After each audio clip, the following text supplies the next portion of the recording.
Go on live. Oh, go on live. Enough of my clothing is bullshit army surplus shit that Hell I yeah. feel like we both end up wearing the same clothes anyway. Can I borrow your clothes to cosplay Eddie Fangor? Yes, the idea of you fitting into my like compression tops though is I mean Fashion's about feel- confidence, I and I feel have that in like- buckets. fashion's about confidence. Fashion is It's about true. confidence, but you're gonna stretch out my shirts, man. And then I'm helping you so you can then fill them with the gains you get in the Mm. future, right? This is a collaborative that's effort true. here. It's a collaborative effort. I did mean to start weightlifting again. Yeah, it's just about those sick gains. So Like we said, New Year's is coming up. New Yeah. Year's is coming up. It's gonna be Nazi punching season again soon. I'm gonna want, When is that out of season? Wait, what? I missed something. It's true. It's never out of season. It's never truly out of season. It's not like it's not gauche to punch a Nazi after Labor Day. I see. What a statement. But yeah, you can't start a self-improvement regimen on like the 8th of November. You gotta wait till January 1st. You need a good round number. Yeah. Mm-hmm. And then like, you're 8th of November, you're basically at Thanksgiving, like, And you can never do too well because otherwise you won't have much to improve the next time New Year's comes around. So it's just it's like you've got to get a bunch of sinning done before Lent, so you've got something good to give up. Exactly. Or if you're healthy, you can lose Lent live on television when you kiss another character in a TTRPG. Incredible. Well, Lent wasn't made for Elsie. No, it was not. Hello, good evening. I have a my kind of New Year's policy is I just go, okay, it's like a week and a half before New Year's. Let me just take a roller coaster dive and put my life into absolute shambles. And then when New Year's hits, and I'm like, the return to the baseline of what is good and functional. I've achieved so many New Year's goals. Look at me, I'm doing great. It's kind of like when you make a checklist, and the first thing you put at the top of the checklist is make a checklist, and then check that off, and you're like, I'm killing it today. Every time. Oh, I forgot to check off go to work off of my checklist today. Oh, no. It's the only thing that got checked off. Do it now. Do it now. If it's the only thing on the checklist, you completed 100% of your tasks. Ooh, see? But follow us for more life tips. I don't know. I'm a professional. Don't. I'm not. Please don't take any life tips I give you. I'm not liable for anything you actually do based on my advice. I'm not authorized to give advice. Well, hello. You're not authorized. Look, you can give advice all day long, but you have to follow it up with like, hey, you should really try this thing. I don't know, like maybe, right? I don't know. Yeah, maybe. I feel good about that, but just in case. Just follow and that up way, if it explodes, you're like, well, I told you I wasn't sure about it, man. Like, I don't know. You got to follow up with everything with either in Minecraft for plausible deniability or as the prophecy foretold, so you have a backup. Like we misinterpreted the prophecy if they fuck it up. Well, I guess I have to use that second one. Every time I go to a bar, I just hand out a caveat emptor, a piece of paper. Here's all the things that could go wrong. Here's all the things that are wrong with my life, and don't listen to me. But here I go. So it's going to be covered. Every time you meet a new stranger, just give them a bunch of paperwork. So I like that. Or the other option is like just give them some sort of esoteric statement. They're like, I'm really thinking of buying like a crazy midlife crisis car, and it's like, just follow your heart, man. Just follow your heart. And if they do it, it's like, I didn't tell you to do it, man. I have to go real quick. Okay. I'll be right back. I'm sure we can blather more about making poor life decisions for at least another couple minutes. We could, I don't know. Do a game? You want to play? I guess a game could break you out. I have the stuff we need. You did tell us that we had to be an owlbear today. You did, and I don't understand why, because we're all in different locations. Look, we're all in the same city. Again, how big is this map? That's terrifying. Bedlam, that might be the most terrifying thing you've ever said. Everyone is in Waterdeep. Look, it's about making sure that we just don't focus completely on the audio component of storytelling and add visual aids for people who process information differently. Yes. And it has an initiative tracker, which is great because I don't have to write it down. But it's handy. Yeah. That do be handy dandy. In case dude, you have if to you roll don't initiative stop, or something. you know what? Come on, Where did I just? Oh, there's Discord. Hello. come on, dude. Come You're on. not gonna. Okay, there we go. We're Oh, shooting. look, he's over here. There he goes. Goodbye. Man, what a. That sounds so ominous. Yeah, What? and it looks ominous. It looked real ominous during class reunion when Julia just gave this cold stare after going like this to Icky and then just raised the gun directly at the camera. Rack. I have a couple thoughts. It's like, yeah. What do you want to talk about? The floor is yours. He's fine. He's in the hallway playing with his Nerf darts. Does he have anything else out there? He's got stuff downstairs. Damn it, I was gonna say it's Nerf for nothing, so. Yeah. If you have a cat and they act up, I recommend you buy a Nerf gun. They'll love it. Sorry. That was bad. Some regrets. No regrets. I'm gonna quadruple down on that one. Where is the? Oh no, I'm trying to call the thing on myself and I can't find it. Yes, the cringe button. There it is. I mean, what is a regret anyway? Have you ever seen one? Have you ever picked one up? I'm not even sure they exist. No, not at all. That's why I got this tattoo that says no regrets. Oh, I spelled it. Yeah. Mm. I thought about it. I really did for about 5 minutes. I was like, I kind of want to get that tattoo. And I'm like, I don't think enough people will get this bit.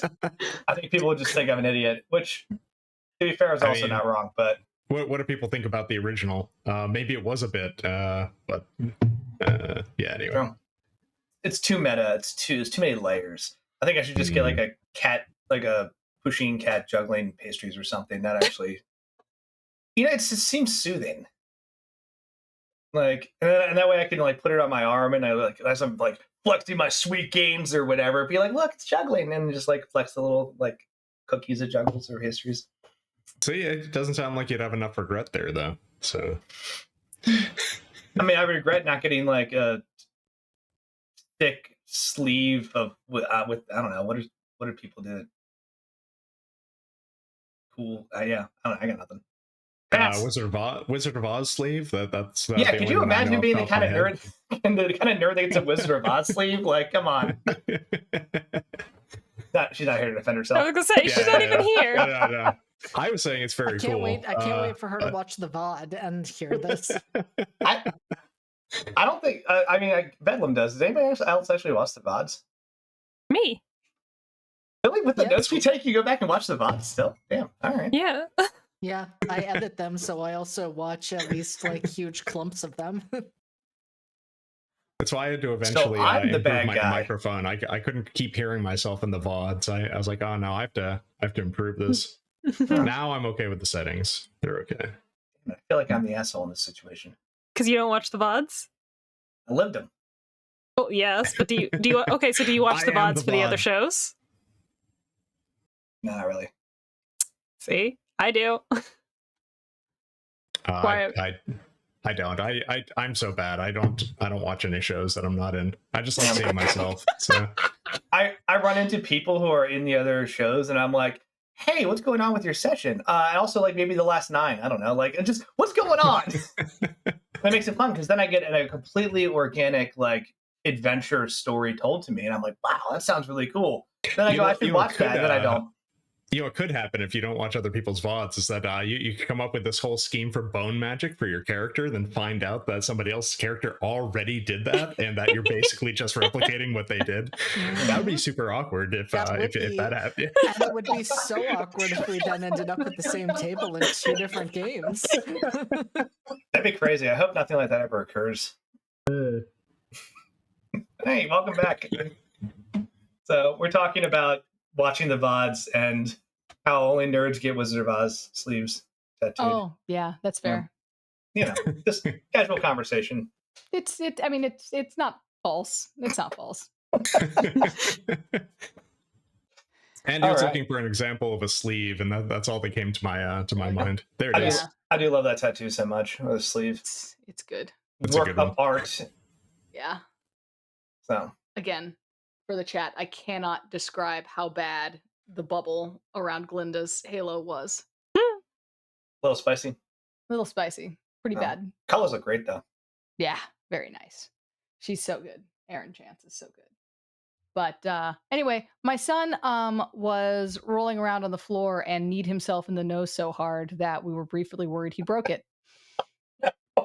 So, in case you were thinking, what is it like having children?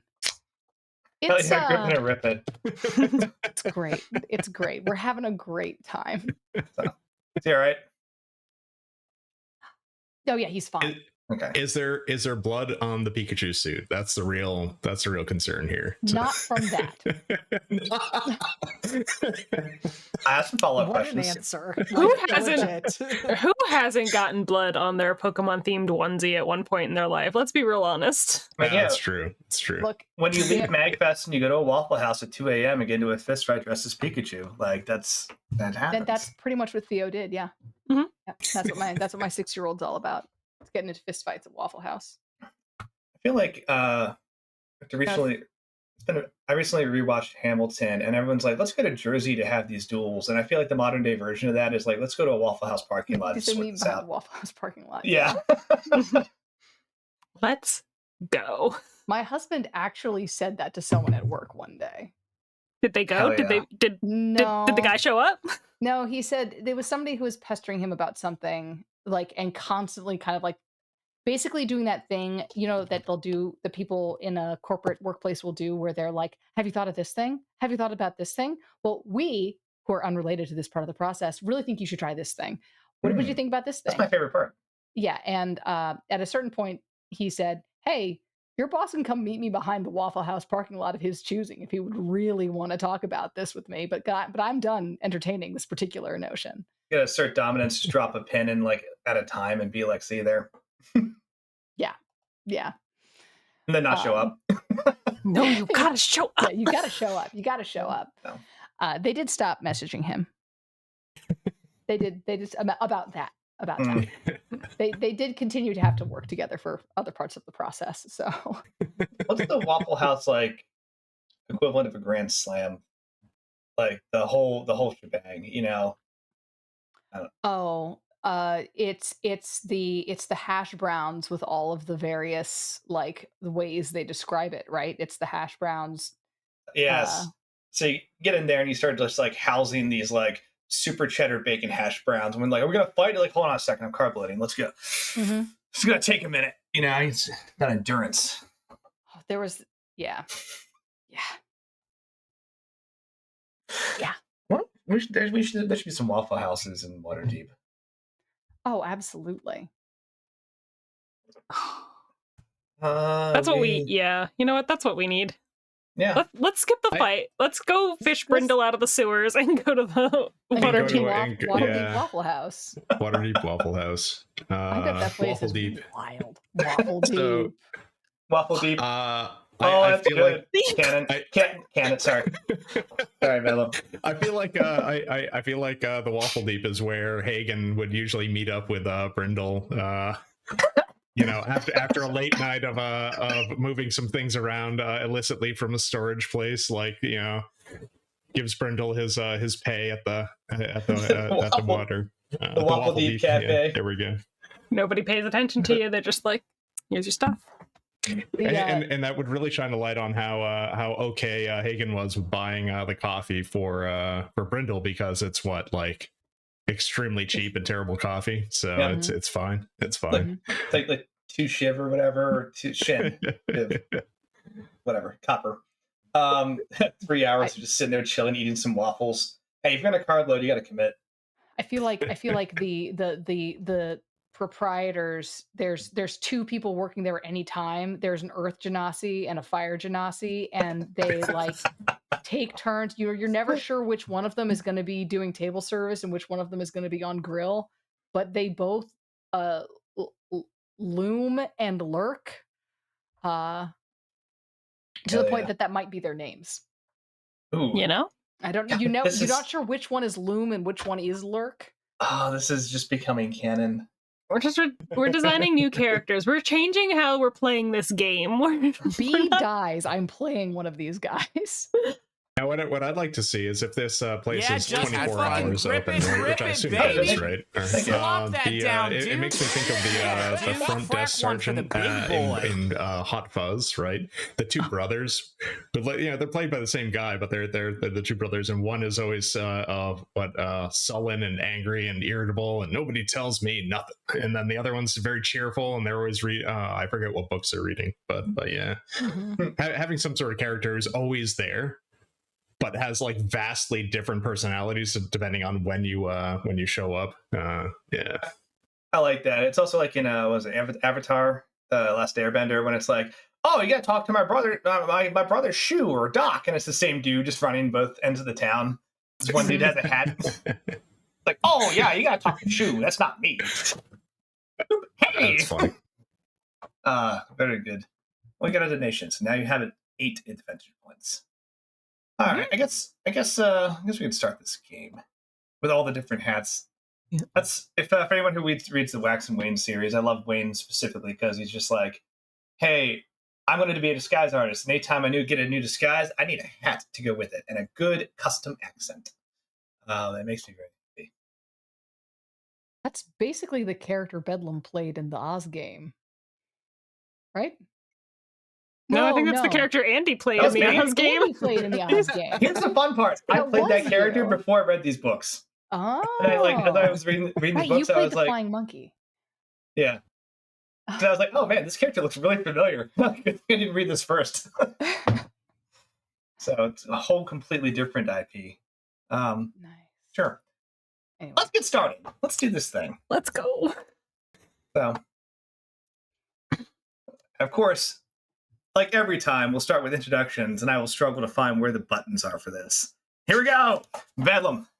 And like every time, I will be caught completely unaware that I would have to say something, even though I have to do it every time. Hi, I am Bedlam. I am playing Della, a half-elf farmer, but really rogue who can now phase through things and is figuring that part of his life out for sure. It's not a phase. Damn. It's a phase. It's a phase. We are I'm in the sewers. We're seeing what's happening in the sewers today. And yeah, that's me. That's it. I feel like I left out a whole lot, but that's okay. Let's move on. Hell yeah. They can watch the VOD. Della.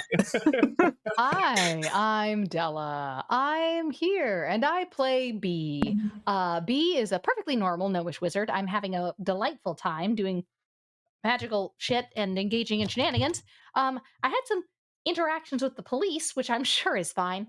And I think I'm going to my friend's fuck buddy's house now for reasons. Because somebody stole some of his shit again. You'd think he could hire... He's super rich. You'd think he would hire better security, but apparently us is what it is. So yeah, that's what I'm doing tonight. Hell yeah. JD. Hey, I'm JD. Pronouns he, they, playing Riv. Pronouns any, all. The friend with the fuck buddy in question. Whew. And they are having an absolutely fine time. They are helping their good friend with benefits, Rainier, deal with a little bit of a robbery that, you know what, for once they didn't cause it. So that is a bonus. Are they a little regretful that they didn't cause it? Maybe. Who knows? They've never done anything wrong ever in their life, though, so don't worry about it. They also might have agreed to be the PA and do some things that, well, the last person in that job has disappeared and been potentially kidnapped, and I'm sure there is no risk or danger at taking that person's position. All seems fine to me. So, what are those things called? Rammies? Yeah. Little Bob. Julia. Hi, I'm Julia. I'm playing Lavinia Hale. She is a she's just a little half elf warlock bopping around. She is a cop, but she's not one of the cops that questioned B. She knows exactly what B did, and she's keeping it to herself. She's on desk duty tonight because she's been running around the last couple of days, so now she's got to actually like do her job. And she's just trying to figure out what comes next after all of this. Fleets Week is coming up. That's going to be a mess. It's going to be a great time. We've been talking about that for months to the point where I forget that it hasn't happened yet. It has been like 2 days away for like an eternity. We have played for the equivalent of about 4 days in game. Urban fantasy do be like that. There's just a lot of shit going on. So I think I should probably introduce myself. I usually forget to do that. So, hi, I'm Andrew. I run the story. And I'll talk more about stuff afterwards. All right, that's my intro. Speaking of intros. Oh, man, where's my... Change up some of this music a little bit. Where's this one? So last we left Brindle down in the sewers, right?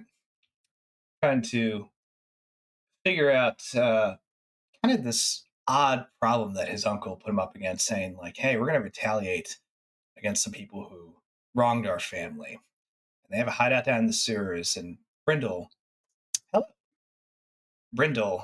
you play an important part in this because you're going to scout ahead and make sure that our party, who's going to do some of the, heavy lifting, doesn't get surprised.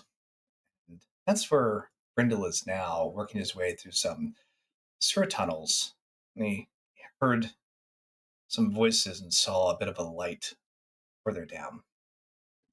He's disappeared back into the shadows. And as the camera moves back into the shadows with them, it pans back out. Let's see. A ornate mansion.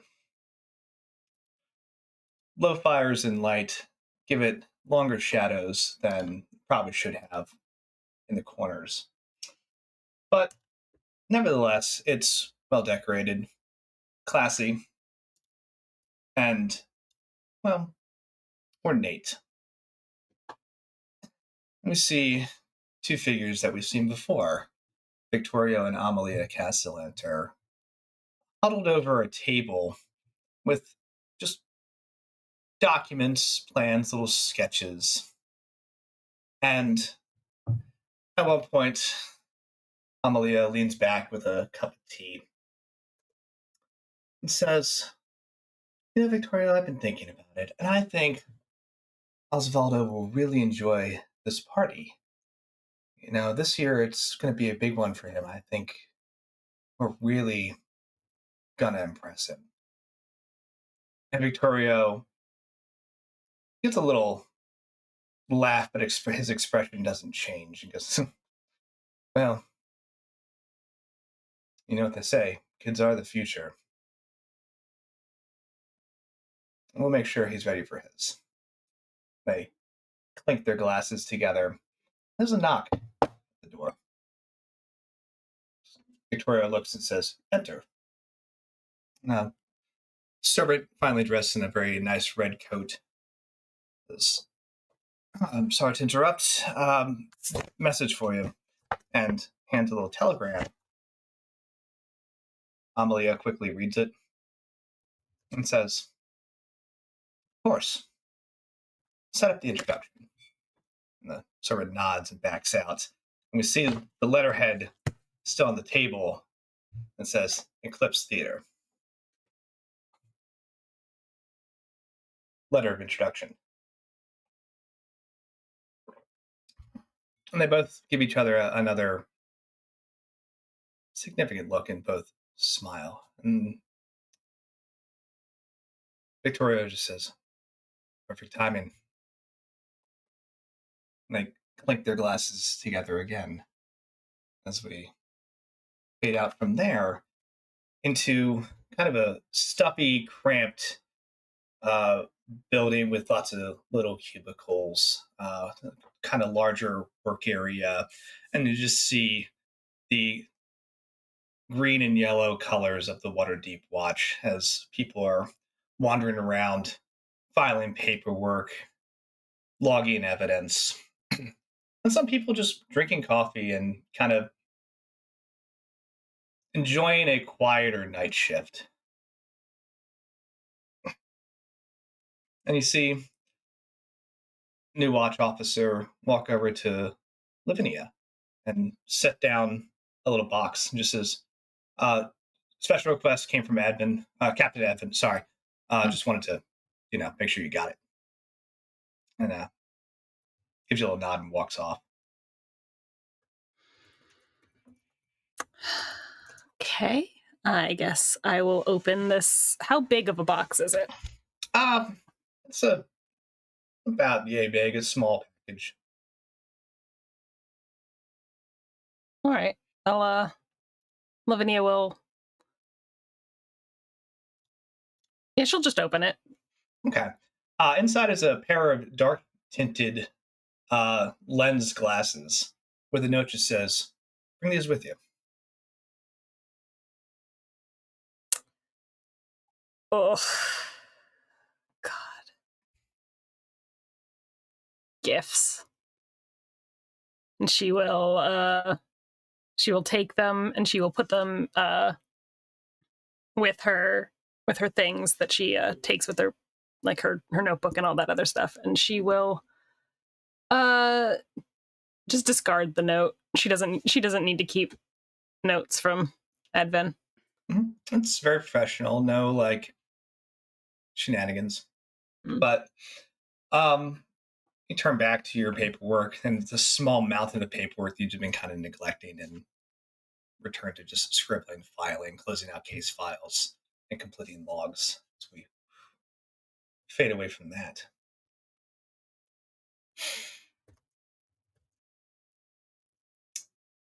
Back into the sewers.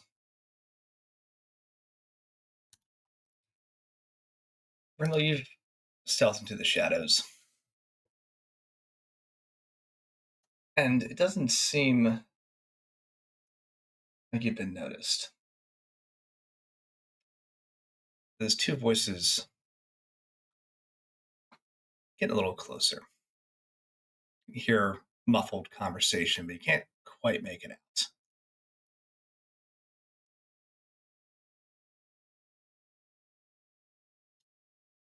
But you get the feeling they're heading your way. What do you do? Okay, that's fine. I would like them to be closer so I can hear what they're saying. How? What's my? What? I had a pretty good stealth roll, so I think I found a good spot to hide if they come too close. So I think that's what I'd like to prep for here. Is to be well hidden by the time somebody comes in with a light or what have you. Because I'd really like to hear what they're saying and try to figure out who they are. See if they're part of the Xanathar's guild. Okay, give me another perception check, please. Can do.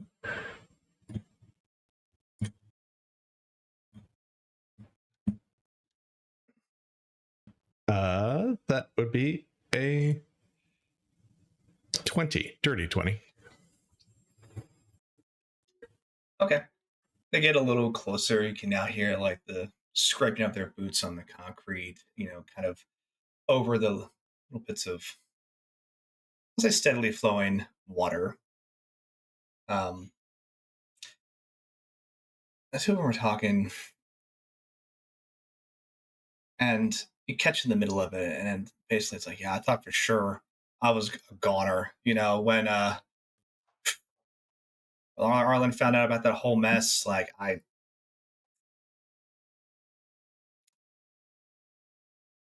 didn't think I'd make it. The other one says, yeah, I mean, you're really messed up. But I think you pulled it together with the whole tunnel thing. Smart move, But I were you, I'd put your best foot forward for a while. Arlen has not dealing with failure well. The guy just sighs, and he's like, it'll all be worth it when this thing's over. Yeah. Did I hear the name Arlen? Mm-hmm. How interesting. And tunnels? How interesting. And the two of them are see them yet? The two of them are walking closer. You kind of like, from your perspective, are able to get like one eye around the corner and like catch glimpses of these two. They're about medium build. They're both kind of wearing like darker clothing and cloaks that hide their features. One of them is carrying a small lantern. Do they seem to be part of the watch? Wait, hold on a second here. I don't think Brindle's probably too aware of who Arlen is, right? So maybe he wouldn't be too investigative about this. I mean, Tannis and Quincy mentioned him. Wait, really? Mm-hmm. I forgot about that. Okay. Yeah. It's the guy. It's the guy. It's the guy. Okay. It's been a minute. It's been a minute out of character, but yeah, Tannis and Quincy mentioned that Arlen is the one like calling the shots for Xanathar's guild. Yeah. Okay. Because that's right. We were originally going to. I think Brindle was originally going to try and use that key to just like go to wherever they were going to show up to find out who was behind it, but instead we went over to the church and had them de-geist. All right, got it. I did forget it was Arlen. Wild. All right. So Brenda would actually focus in on that. Do they seem to be part of the watch? You're pretty familiar with the watch uniform. They're not wearing that. Okay. Not uniformed. All right. And where are they coming from? Where are they going? I can actually, show you. Take a look see with. Oh no! You don't have to, Andy. Oh no! But I want to. I want to. Not the Bear of Owls. Oh, that's not exactly what I want at all. Hold on. Not owl bear.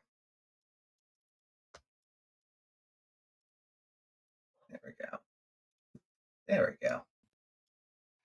These are some fucked up sewers. The water is green because of a treatment plan that's been put into place. I'm not even thinking about that. I'm thinking that's an awful lot of right angles. Oh yeah, that's crazy. I'm just thinking. I just want to talk to the city planner. B's gonna see the map because we haven't shown B the map that we got from Quincy and Tannis. B's gonna see the map and be furious. What are you people doing?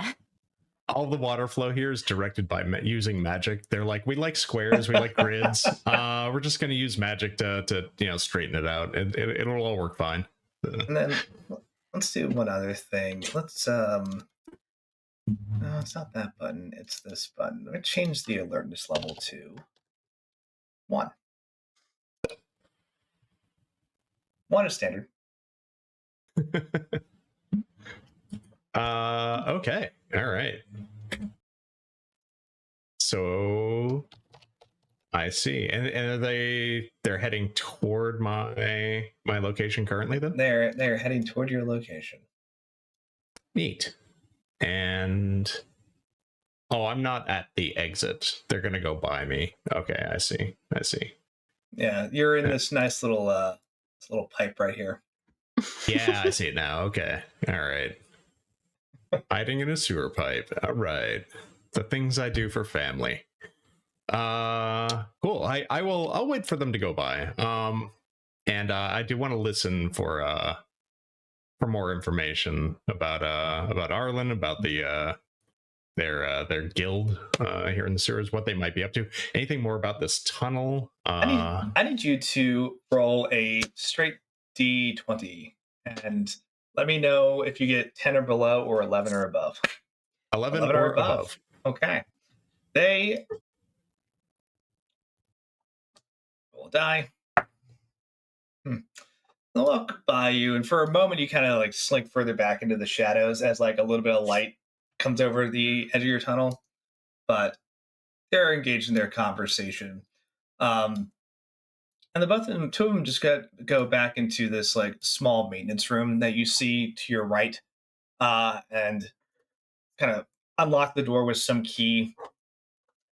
Just keys. Mm-hmm. Are there more keys? Very quickly just close the door behind them. And Brindle's gonna get some pickpocketing on. Right.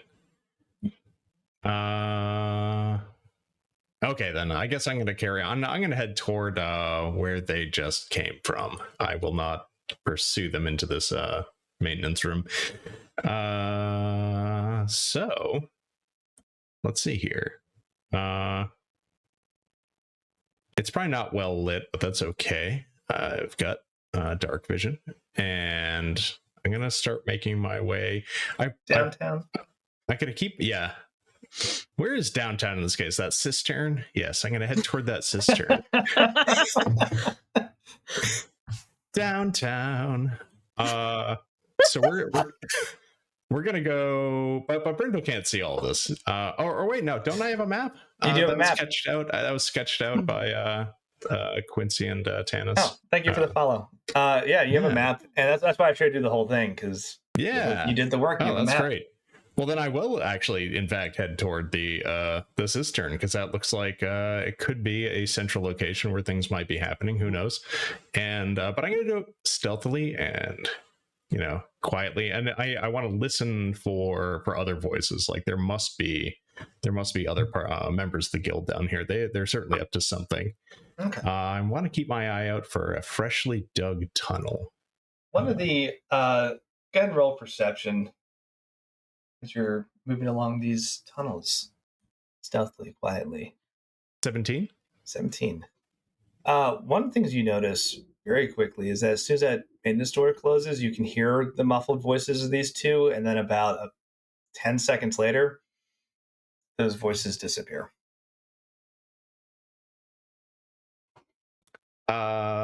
Wait, coming from where again? In that maintenance room. Yeah. You can hear. You heard the door close. You can hear like, and then it stopped. Okay. All right. Good perception roll then, because I was all prepared to go looking throughout this entire sewer for a tunnel, which was probably right inside of that room. Who knows? Okay. So that's interesting. Where would they have gone? They were inside a maintenance room. I want to. Can I like peek through like the keyhole? Yeah, can roll me one more perception as you like kind of slowly approach the door. That was a nat one. Please make a dexterity saving throw. Oh my! Hey, would you like a port? Oh, I can't see you. Damn, because I feel like I could give you my 9, and it would still not be a nat 1. Oh no, it's okay. But it's okay. I can't see you. Worst case scenario, I make a little bit of noise and. That's really high. Okay. Yeah, I did make a good dex saving throw, and that's not even the. Oh, you're the actual, okay. Yeah, the actual amount would have been a 22, I guess, for dex. Yeah. So. For saving throws, no, actually, it would have been a 24. It doesn't matter. Yeah. You reach out to the door, and you're like getting into position to try to look through the keyhole, and as you get too close, you see a flash of magical like light. And there's just a fire bolt that barely misses connecting with your like chest, as it like cinches across your back shoulder, flies down the hallway, and just smashes into the wall behind you, dealing you. It's 6 points of damage. 6 points of damage. All right. And it of course is it's fire loud. damage. Of course it's It fire damage. echoes down here. Sound almost like a gunshot going off just down the tunnels. Cool. Very neat. And then That was not good. All right. Oh, it's true. It's true. And Brindle doesn't exactly have a whole lot of hit points to start with. So 6 was actually quite a bit. hey, at least you saved. It was 11. Ooh, that would have been. Shit. Yeah. Okay. All right. So that door may or may not have been trapped. I'm gonna say. Did Andy? Did you forget that we're level 3 again? No, he said it at the beginning before we went live. He It's knows. true. He We talked knows. about it. He Okay. told us that we were gods. He said level 3 is Oh. practically gods. Oh, okay. I do recall saying this. Yep, that sounds right. Oh, okay. So that was very loud. I think I'm going to make I'm not sure if they're still in that room or not, but they might be coming back soon, and other people might be coming back soon. I think I need to yeah, I'm not even gonna wait to listen. I'm gonna hide back in that back in the pipe again. And then wait and listen and see if anybody comes running from that massive amount of noise that just happened. Okay. Kind of slink back into trying the to think shadows. quickly if there's a rat or something I could blame this on, but I don't think I have anything to create an illusion of a rat. But it's okay. Roll animal handling. Summon rat. Did you ask me I to have that to spell. roll stealth? Because I just rolled stealth. Stealth works too as you're kind of slinking back into the pipe. But if you want to try to corral a rat, I'll take animal handling. There are rats down here. No. It was more can I make it look like there is one there? I'm not going to handle an actual rat. I don't think Brindle's really on good terms with sewer rats. I don't know. That's fair. So I'm not going to try for animal handling. Do I have anything in? Yeah, I have a little in animal handling. No, I'm not going to do it. But okay. Will I Let's do what tempt you the could. rats? Watching the math in real time is phenomenal. Yeah, Brindle certainly considered it for a moment, and then was like, no, that's a terrible idea. I'm better at hiding. I will just hide. However, that roll was pretty bad. But my stealth is good. So that came up to it in. Wait, where's stealth? Yes, that actually came out to an 11. Okay, solid. After you kind of retreat back into that corner and wait for a couple breaths, you kind of heart pounding, your shoulder in searing pain from that firebolt. You Did hear I buy potions? Did I buy healing potions? We talked about buying healing potions. I don't think you actually oh my went to the store, gosh. buddy. I don't think I actually did. Oh no. oh no. I don't think you actually went. Brindle, what are you doing? Okay. All right. Whoops. You got healed at the temple and you were like, I'm fine. I'll live forever. Yeah. How very Brindle. Oh man. Okay. Anyway, moving on past the searing pain in my shoulder, and then Brindle suddenly realizing that he never bought those potions he really meant to get before coming down here, because of the number of times in which he has caught on fire during this campaign. Okay, all right. Hat trick. But as you kind of retreat back into the shadows and listen, after a few moments, you start to hear some soft footsteps and murmuring in that room, and the maintenance door starts to open back up again. A little bit of light from that lantern spills out. While that's happening, we'll shift over to Rainier's house. Rainier's a little better now that he's just no longer housing wine to deal with his, problems, and got some water from Riv. But nevertheless, not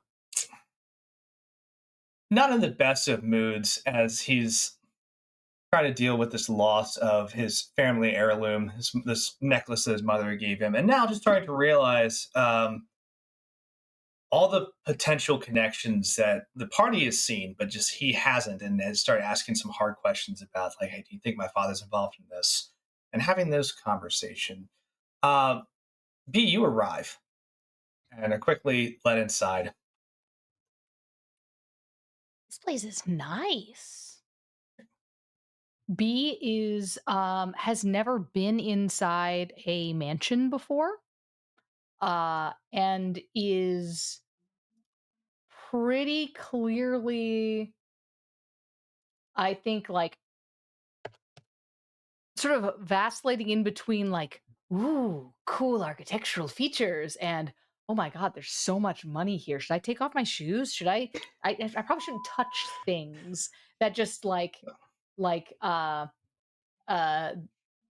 like not super comfortable just in the space, because it all seems very rich, and she grew up in a tree. Fair. And so yeah, she's a little bit like, whoa. Rainier just kind of like waves you in as you're like, should I take off my shoes? You're just like, it's Oh, well, fine. all right. He's And having a time. you can see he's got literally like a cup of water in one hand and like a half-empty bottle of wine in the other. And he like goes to drink some of the water and just like instead just drinks some more of the wine. And I feel like Riv just reaches up and takes the bottle of wine away as he is moving it towards his mouth. just drinks the water out of protest. Mm. And he just like waves you into like the little library parlor area where there's the open safe behind that bookshelf and a little figurine of this like onyx viper or onyx snake of some type. And he just like just sighs and goes, "Hey B, Hey, this sucks. I'm sorry that you're dealing with all this. It's been a hell of a time."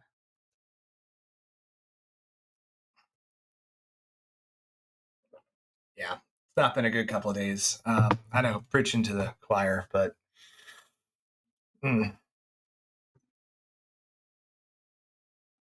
Drinks the wine in the background. B like reaches over to take the bottle and like passes her around. can you? Riv said you could help me find this necklace. Can you help? Is that even fair of me to ask? I don't even know. I can try. Do you know when did the break-in happen? It had to be while we were out in the city of the dead. I mean, everything was fine before I left. Okay. So that's is that out of character? That's under 24 hours ago? Yeah, like it was literally the night prior. Okay. So I can do some stuff to sort of see if there's any identifiable magic I can pick up on. Um and see if there was magic used. I might be able to find it. Um Otherwise, Yeah, yeah. go ahead. Okay. B is going to cast detect magic. Okay. And ask sort of around the area it was stolen from and see what she can see. There is magic here. I would like you to make a Arcana check, please. Woohoo. All right. Which of you shit dice is going to betray me first? Ah, it is you. Let's see. Arcana, that is 16. Oh, okay. Yeah. You it's kind of faded because of time, but you pick up on like light auras of transmutation magic. And on that 16 Arcana roll, and like looking at the safe and realizing that like it wasn't forced open, your professional opinion is that the knock spell was used on this safe. Is there Yeah, just any fucking way grip it, to rip know it, baby. Oh, heck. Slop that down, Hold on, dude. I can't hear anything you're saying. Yeah, dude. Oh, I Crack one see. for the Yes. big boy. Yes. Okay, Sorry. take two. Now, thank you for the Take donation. two. Is there any way to know if it was a scroll or the spellcaster? That's real hard. That's real hard. That would come down to less scroll or spellcaster, more do I know a mage well enough to identify an arcane signature? And that's on a 16 Arcana. Like, that's pretty advanced identification type of magic. I think what B is going to do here, because this is not unrelated to her work. I apologize. There's also one more thing. Oh. There's also divination magic on the little figurine. If you want to roll an advantage, you can roll for that. I will It's roll an Arcana. advantage for that. I am a diviner. Donate for medical aid every time you manage to set Brindle on fire. I feel like that's not a bad idea. This is incentive to keep me to keep lighting you on fire, though. Like, this is going to cut both ways. This is not the feedback loop I want, but here it is. How many times do I have to teach you this lesson? Okay, so that is a 21. Okay. Your detect magic identifies some kind of actually, and hold on, I gotta roll a die. Currently very active divination magic that has markers of some type of scrying spell.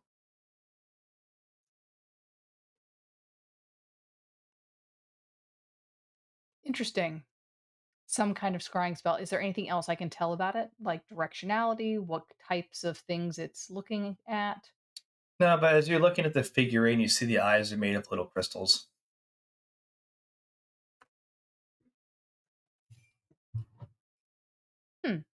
Is the scrying spell, does it feel like this, is this a secure, am I getting the vibe of, is this a security device or is this something that's been placed here to spy on the house? Oh,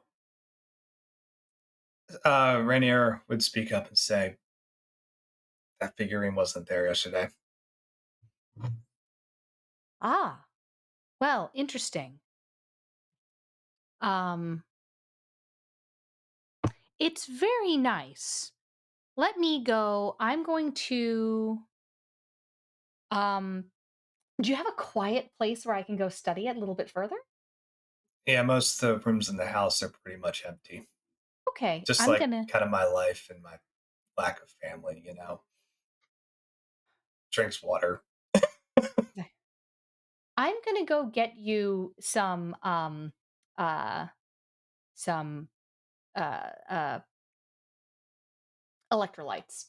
And What are electrolytes? Is that like Electrum? Nobody uses that currency. It's magic rocks and water. Oh, okay. B is going to take the little device elsewhere, and I think is going to sort of face it. It's a scrying spell. Scrying spells are rarely directional. And it's basically going to try to trace the origin of this spell. Ooh, okay. Which is something that it's not something that I think is one of those things where, like, theoretically, if I do this, that, and the third thing, it could work. Let me take a look, see at something. I like where your head's at. What's Rib doing during all this? Trying to comfort Rainier as best they can, and trying to distract him where possible. Rib is just, Rainier is just kind of like on about, man, just real not like alone in this world without like a family. What, Rev, what about your family? Are you all close? I can't say that I am, Rainier. I Oh, don't really know my family. oh no. I'm sorry to hear that. That's terrible. I don't. It's survivable. It's survivable, and that's the important part. Hello, Raiders. Do you you mind if I ask what happened? To be honest, I don't know. I was an orphan, Let's see.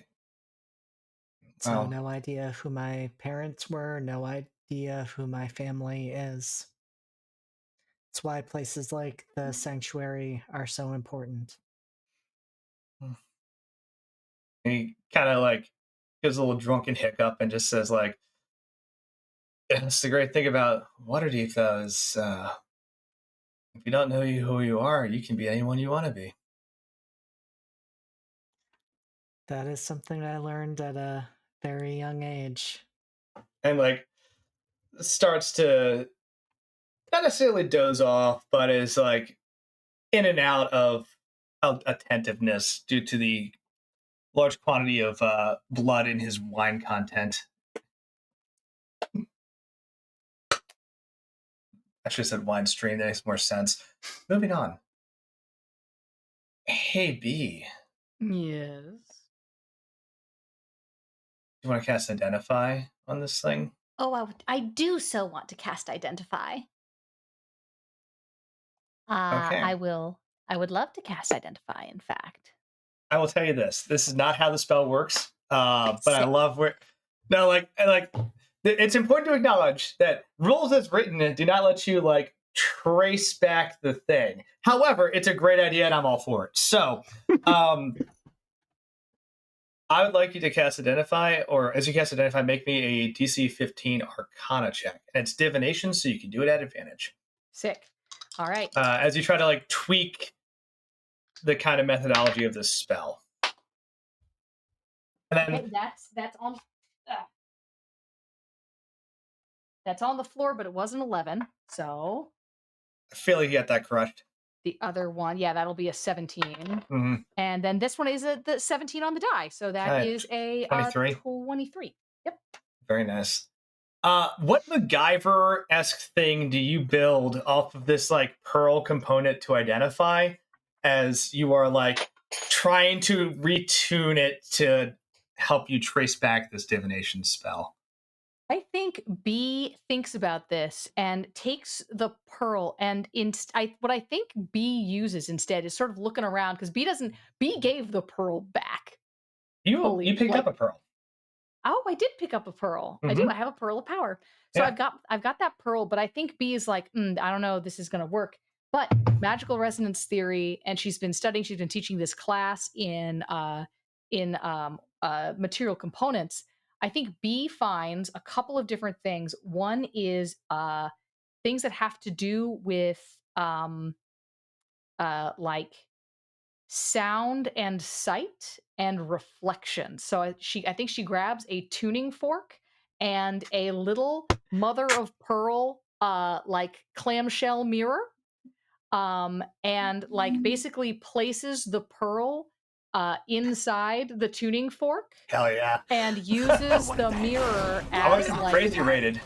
oh, wonderful. Hello. You're popular she- tonight. She uses Hello. the tuning fork with the pearl and the mirror as her components for this spell, and the circle that she draws is based off of those like reflection and seeking panels that she found in the City of the Dead. Phenomenal.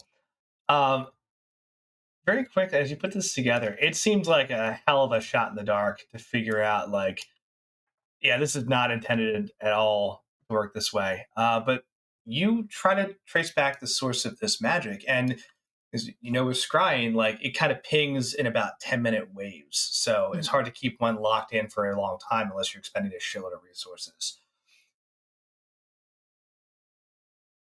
But I think you get as you adjust the tuning fork, it kind of tunes to the direction that you're looking at, and the hum's stronger in it as you're looking north. And in a splash of like divinational insight, you actually see a street up further north. Hold on.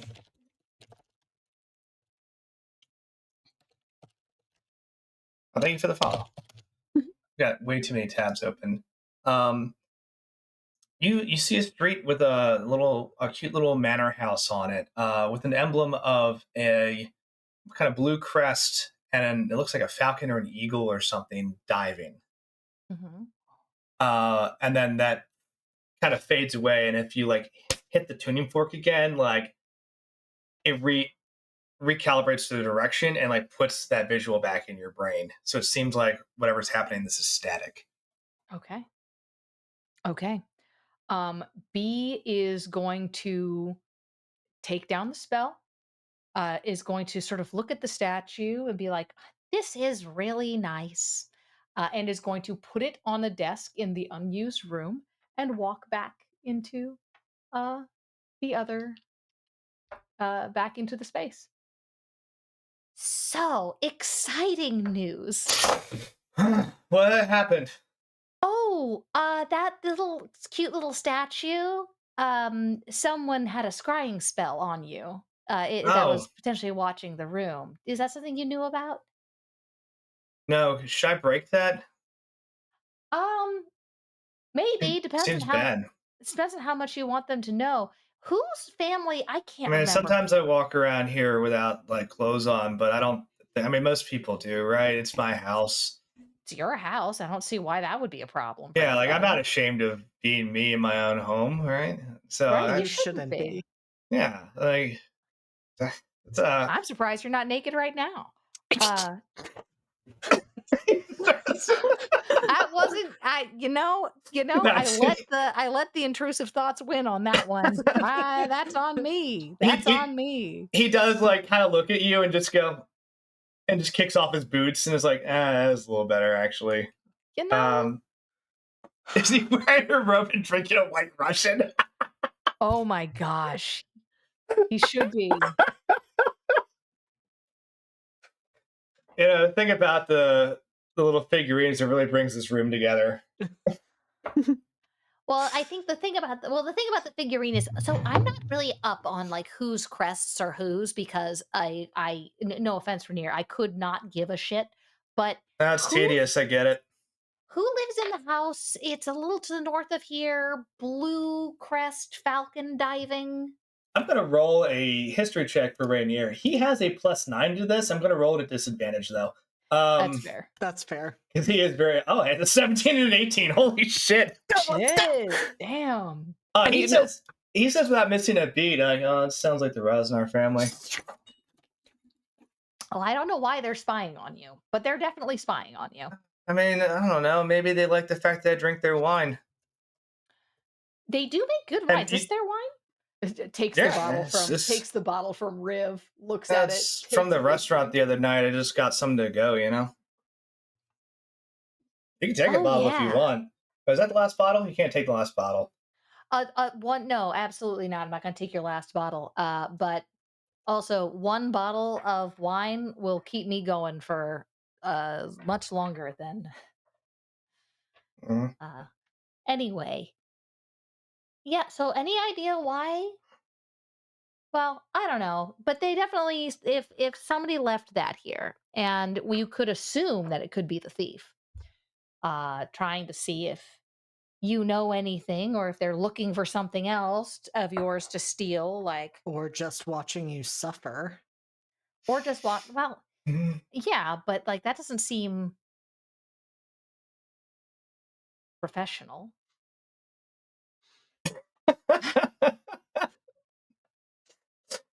Terrible. If only you were all in the same place. I'm watching Julia just have a meltdown over here. I can see you in the notes file right now. I know you can see what I'm thinking because I've written it down about 4 fucking times. Yeah. Incredible. Hilarious. He's just like, I don't. I mean, we can always like get a carriage and go up there. If, I don't know. I think what we. Do you think they'd steal my mom's necklace? Like, why would they do that? I don't know why they would. I don't know why they would, unless they're up to some shit. I mean, that was really nice at the dinner. Like, I don't know why they wanted. Like, did I say something that hurt, their feelings? No, Rainier, this absolutely was not your fault. Yeah, I don't really feel like when you're the victim of a crime, you need to spend too much time worrying about what you did to make it happen. Bad shit happens. It doesn't have to be, it's not your fault. That's what Chopper's the crime dog says. Yeah. Chompers the crime dog is a very clever canine. It's the best. And B says that and knows as she's saying that somewhere Lavinia's getting that ache in her jaw that she doesn't really know where it's coming from because she's pretty sure she doesn't grind her teeth that often. And He's heard Advin's name too many times in the last 24 hours. She's like, son of a bitch. Rainier, like, just slowly starts to wilt on the couch because he is like talking through these plans of like, yeah, we'll just get the carriage, we'll go up there and just march up to the door and be like, hey, your wine is delicious, but your robberies leave a bad taste in my mouth. And like just slowly starts to slip down and pass out because he is very drunk. Riv, you should can you take him to bed? Like not in a salacious way, but I think this man needs to be asleep in a bed. I do not disagree. I am slightly concerned about us leaving him here alone. Oh, I don't think we should leave. I don't think we should leave because I'm very smart, but I don't think I'm so smart as to have covered my tracks particularly well. I cobbled together that spell to track that. I'm shocked that worked. There is no reason that should have worked. I'm going to write the coolest paper about this. That's really not the point. We should stay here. Because there might be even more of a target on this place. There might be more of a target painted on this place. It's sort of one of those things like, okay, now we know that they know that we're here, but what do they think that they know about our presence? And do they know that I know? I don't know that they know that I know. And if they do know that I know, what do they think that I know about what they know? Precisely. I couldn't agree more. Well said, B. Very well said. I feel like hilarious. that was entirely parsable. Take a point of inspiration. I think you nailed that. Anyways, yes, I will get Rainier to bed. B is sort of like wants to help, is aware that she has no like physically she can carry his boots while you're doing most of the carrying of him. Yeah. You're able to get him upstairs and like put him to sleep gently enough and then kind of give him some space. Hits the mattress immediately, just starts snoring. And leaving the two of you just kind of after a few minutes back in the parlor.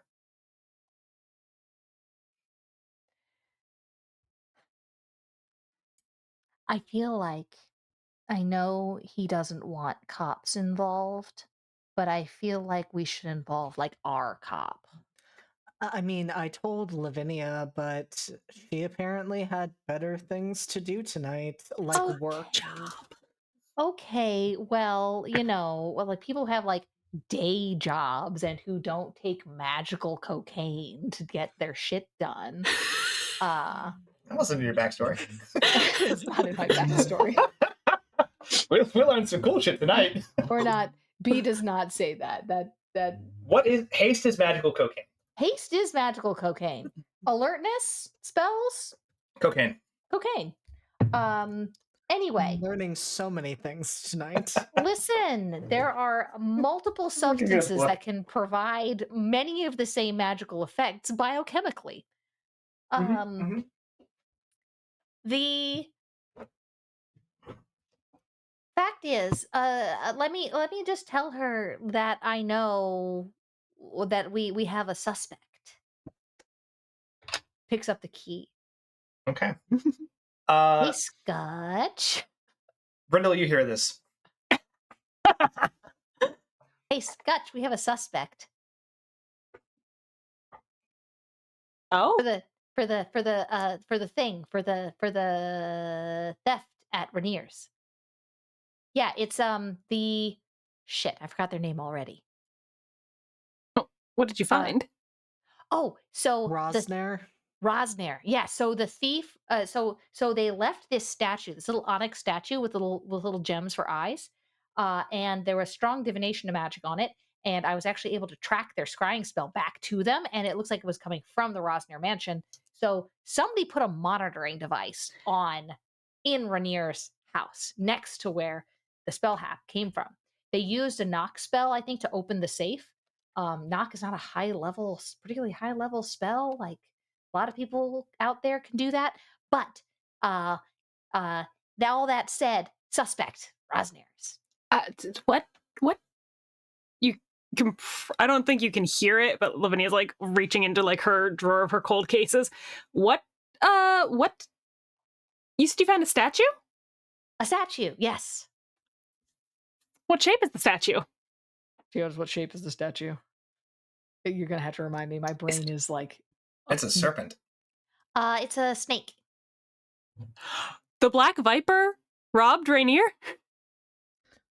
The Black Viper is one of the Rosners. Oh, maybe. Also, My love the not idea. girlfriend stole from my not boyfriend. Oh my god, if this is some fucked up love triangle thing, I'm gonna be so mad. It's more of a square, I think. You Prism? Love Prism. Polygon. It's a polygon. I don't think so.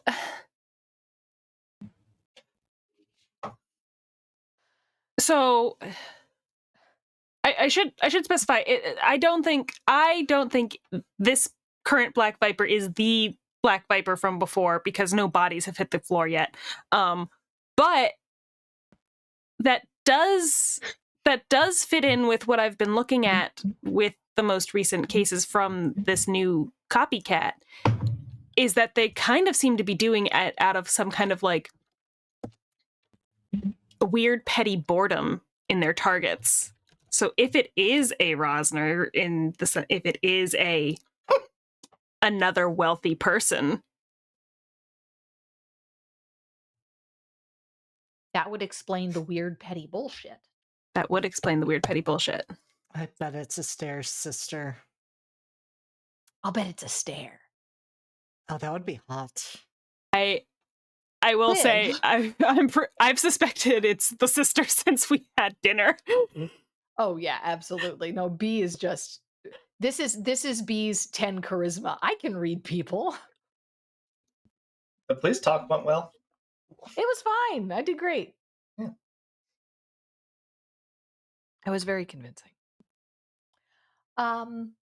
So I was thinking that we probably shouldn't just go a charging up there to be like, hey, Black Viper, we are making a citizen's arrest based on this spell I cobbled together out of a tuning fork in somebody's compact. Still have so many questions about that. It's fascinating. I can, well, it makes a lot more sense once you understand, resonance theory and all that, but which isn't actually that complicated. I could probably teach it to you in a couple of hours, but this is not the point. We should, I don't know what we should do. You know things, Lavinia. Uh, you should help us know what to do with this information. I think to start with, you're going to need to get... So if you want to actually be able to make an arrest and not just go in and throw accusations, you're going to need to bring the statue and Rainier to at least report that the crime happened. He doesn't have to say what was stolen, but he can just say that his safe was robbed and that was left behind. He doesn't have to tell us what it was. If you want to, well, I guess that's the question. Do you want to do this legitimately, or do you want to just go walk into their house? Why would we want to do this legitimately? Well, that's the question, isn't it? Why are you calling me unless it's to do it legitimately? Well, because well, we could do it legitimately. There's no reason why we couldn't, except we think they... Oh, right. If they stole one of the eyes, then we need that, and we don't want the police to recover it first. Right. Yes, precisely what I was thinking, B. Because even if Rainier doesn't say what was stolen, I would imagine any further investigation would reveal what was stolen. Yeah, but nobody seems to know. Shh. Baby. So loud. Shh. Listen,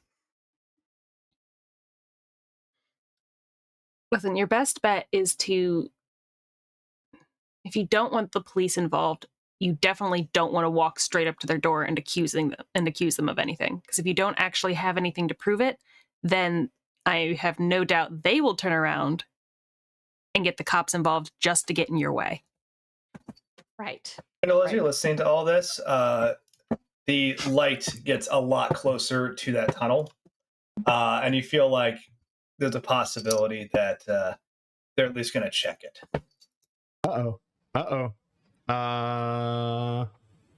Okay, and they're coming from the maintenance room off to my right? Mm-hmm. The door opens, you hear rapid footsteps as the lantern is held up, and one of them kind of starts walking down this direction, and the other one starts walking towards you. You can see the shadow cast by that flickering lantern light ahead of him, moving towards the tunnel. And they're like, the hell was that?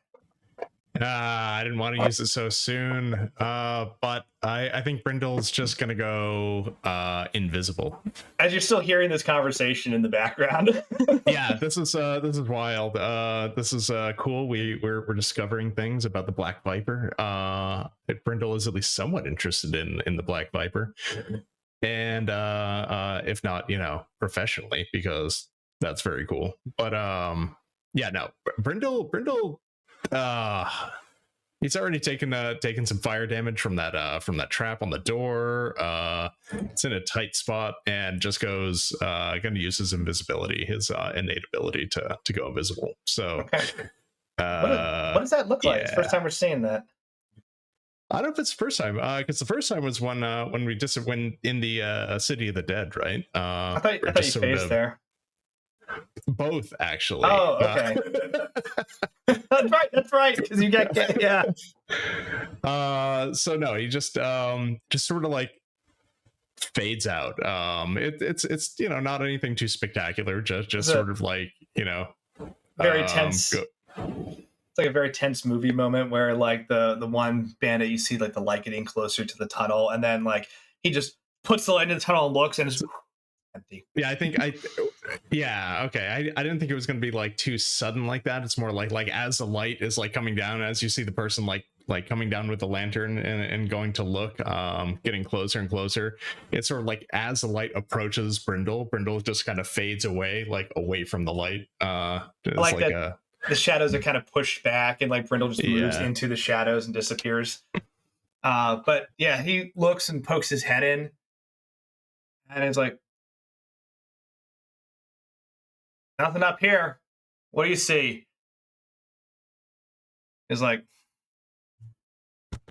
look at the other dude is looking like further down the corridor, looking around. Goes,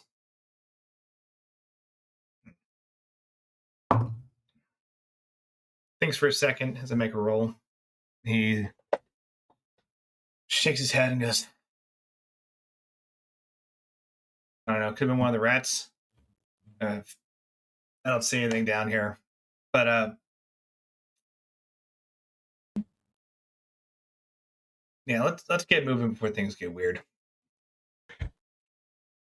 And two of them kind of work their way back towards the maintenance area. Definitely a rat. Given that I'm now, I've used my ability to go invisible. I will take advantage of being invisible, and I will follow them. Okay. Give me I'll call this athletics or acrobatics, as you're trying to like slide through the door with them as they're closing it. Ooh. You see as they approach the door, they use that key again, and then open it up, go inside. So when you say acrobatics, that's not like a separate skill roll. So is that just athletics period, or? No, you have acrobatics as an option too. Athletics is strength, acrobatics is dex based. Should be 2 down from athletics. There it is. Yeah, I'm sorry. I was near like Arcana and I didn't see acrobatics there. It's because it's above it. Yeah, acrobatics, absolutely. Okay. And roll. Well, still 14. It's not terrible. Wait, that's a 6. No, it's a 9. That's mind. 9. Yeah, there we go. It's a 14. There's a moment where you like slide through and close the door, and it catches on part of your foot. And the dude looks back and just like slams the door shut, and you're able to get your foot out of the way before it's like slammed on you. You're like, oh. It's fine. It's fine. This is fine. You're in this. So what does this room look like then? A small little back room with some like crates, some like maintenance valves in here. There's like a small shelf of like what looks like old rusted tools. And these two, one bandit walks up to the wall, and he holds up his arm, and you can see that like spiraling looking tattoo with the eye in the center of it that you've seen before, and it glows slightly, and the wall slides open. Okay, so that opens up. So their tattoos are essentially a magic key. I don't like that. I can't steal that from them. Probably. You can take an arm. That's quitter talk. You gotta disarm those guys. All right. Well, before it comes to that,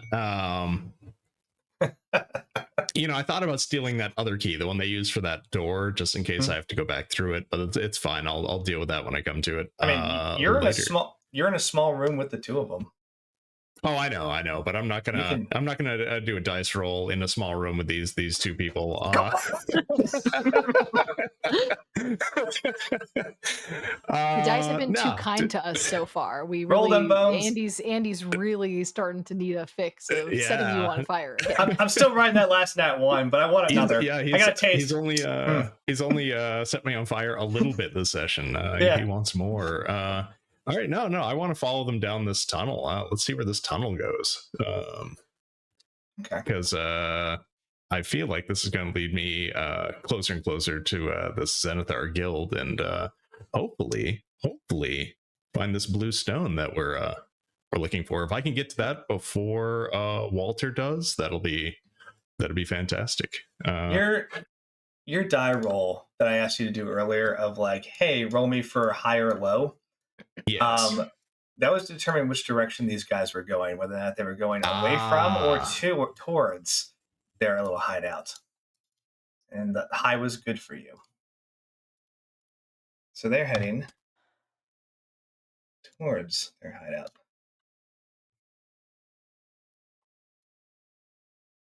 Hey.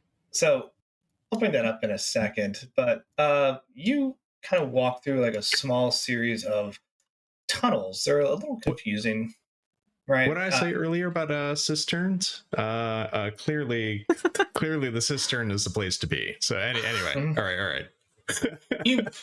you walk. It's weird because like none of this is on the map at all, clearly, but you follow them through this like series of like sharp turns, and you feel like the elevation kind of go down a bit, and they get to a point where there is just a dead end with a hole cut in the ground, and a ladder top is extending out of it.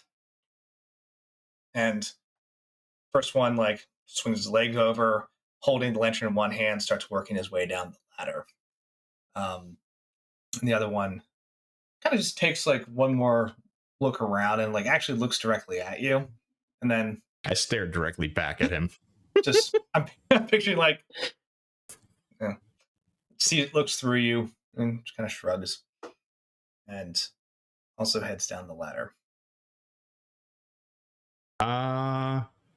I will follow them down this ladder. I'd like to keep them in sight, but maybe follow it like a little bit of a distance. I want to be before I do that, before I jump onto this ladder above them. How new is this ladder? How likely am I to kick debris onto the head of the top one? And how deep does it seem to be that they are going down?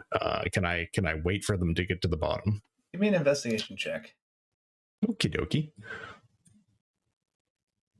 That's pretty good. Do I have any modifier? I do not have a modifier, just 18. Okay.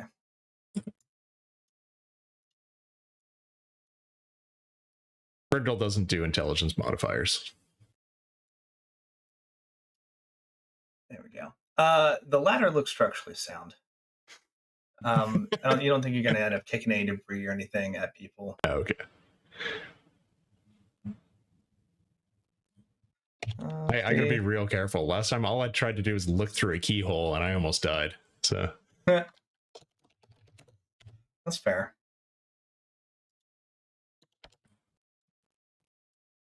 A little more rushing water down here. Those numbers are right. So you kind of work your way, at the very least, onto the top of the ladder. I can see down into this room. Oh, okay. That's not so bad. And you notice that this room actually has some lights. And you can hear voices and chatter in this room. Okay. Sounds I'll still head down. It seems fine, probably. Oh, go on. Sorry. Sounds like a bunch of different people. You rolled a, what was it, 19 on your investigate? 18. 18? You pick up at least 5 different voices, not counting the 2 that are going down inside.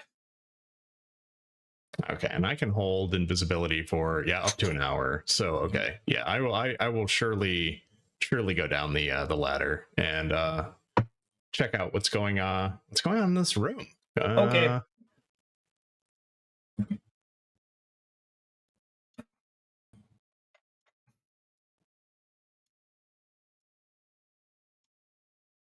All right.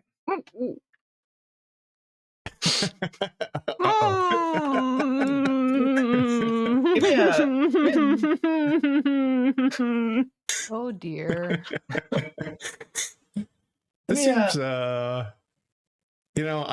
gonna guess maybe Brindle is not going to be able to take on all of these bandits simultaneously. However, Staying invisible, maybe. So let's what's happening? What's happening in this room full of Hey guys, banditos? what's Bedlam, going don't say on? it. Bedlam, don't say it. Don't say it. This seems fine. Stop it. I won't, because this might not be fine. Meanwhile, in the back of his head, it's just the three of us chitter fucking chatter.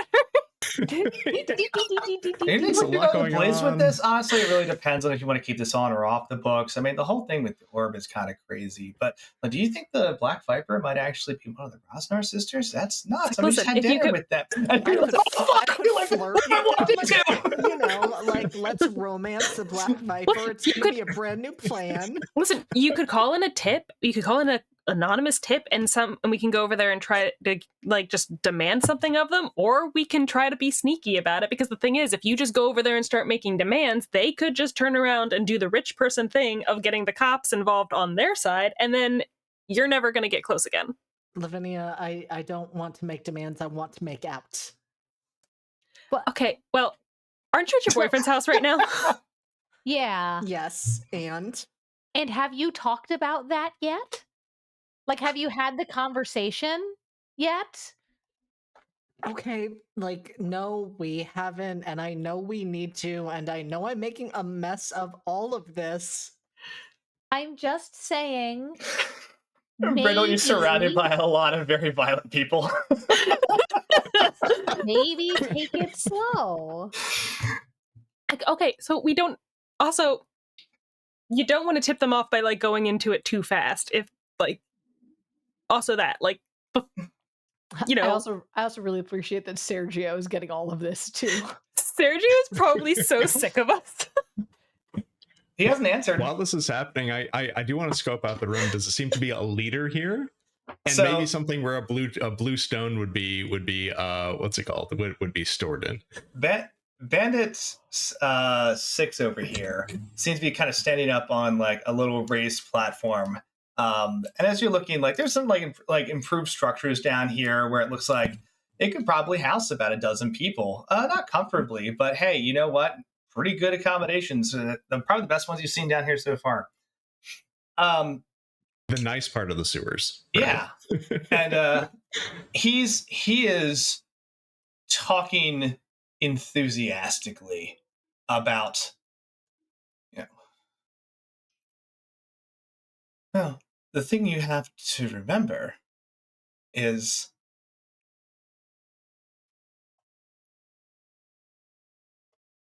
your successes and my successes are all the success of the Great Watcher. He sees into your hearts and he sees the beautiful and terrible things you're willing to do on his behalf. And for that, I send his thanks and appreciation. And the rest of them are like, well, the Watcher. Does anybody know who the Great Watcher is? What? Brindle, are you talking about Brindle? Brindle, are you in the sewers right now? Wait, what? Yeah. That was just a conversation I overheard. Does anybody know who the Great Watcher is? Do I Yeah, know who the Great Watcher is? Quincy and Oh, is that what they Tanis call mentioned him, you know. Remember with Isaac? You know, remember Xanathar? Brindle? Okay, that's what I thought. I thought it might be another name for Xanathar. Okay, all right. This guy clearly isn't Xanathar. Brindle thinks to himself. How are the sewers? Uneventful or eventful? I mean, relatively quiet so far. You know, it's not. I wouldn't come here on vacation. It smells. How are things up there? Straight up not saying a goddamn thing about being set on fire. I appreciate it. Not tell us nothing. No. Brindle does not want to admit he's been set on fire again. You guys gave him so much crap previously. He's like, no, I can do this. I don't need to be healed constantly. I swear. You just hear some like smoldering in the background. Like, what the hell is that? What's that? Oh, that's so funny. Trying to keep thoughts of the smell of like burnt clothes out of my stream of consciousness with the others. Yeah. I'm not going to tell my roommates about my incident. You see, Bandit 6 continues talking as the other two kind of move in and take what looks like, chairs or seats that are their places, right? They very quickly move to that and just sit down. And he turns to look at them and says, "What of this situation above?" They say, "Hey, boss, we just got back. No sign of Tanis and Quincy. I don't know if they flew the coop, if you will." And the other one's like, and Bandit 6 just gives them both a very stern look. That's racist. And he's like, Bandit 8 looks like they might be particularly offended by that. and he says,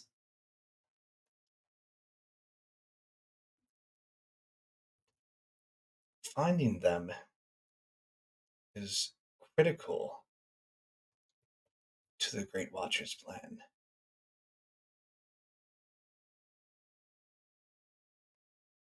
We have," and he holds up a blue orb, "one of 3 eyes. The Watcher demands unity of all 3. I start making my way toward that guy. Are you telling Don't, me? man, don't do it.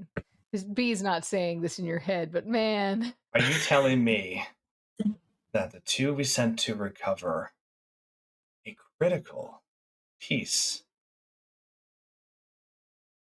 have disappeared?" And like they both look real concerned now.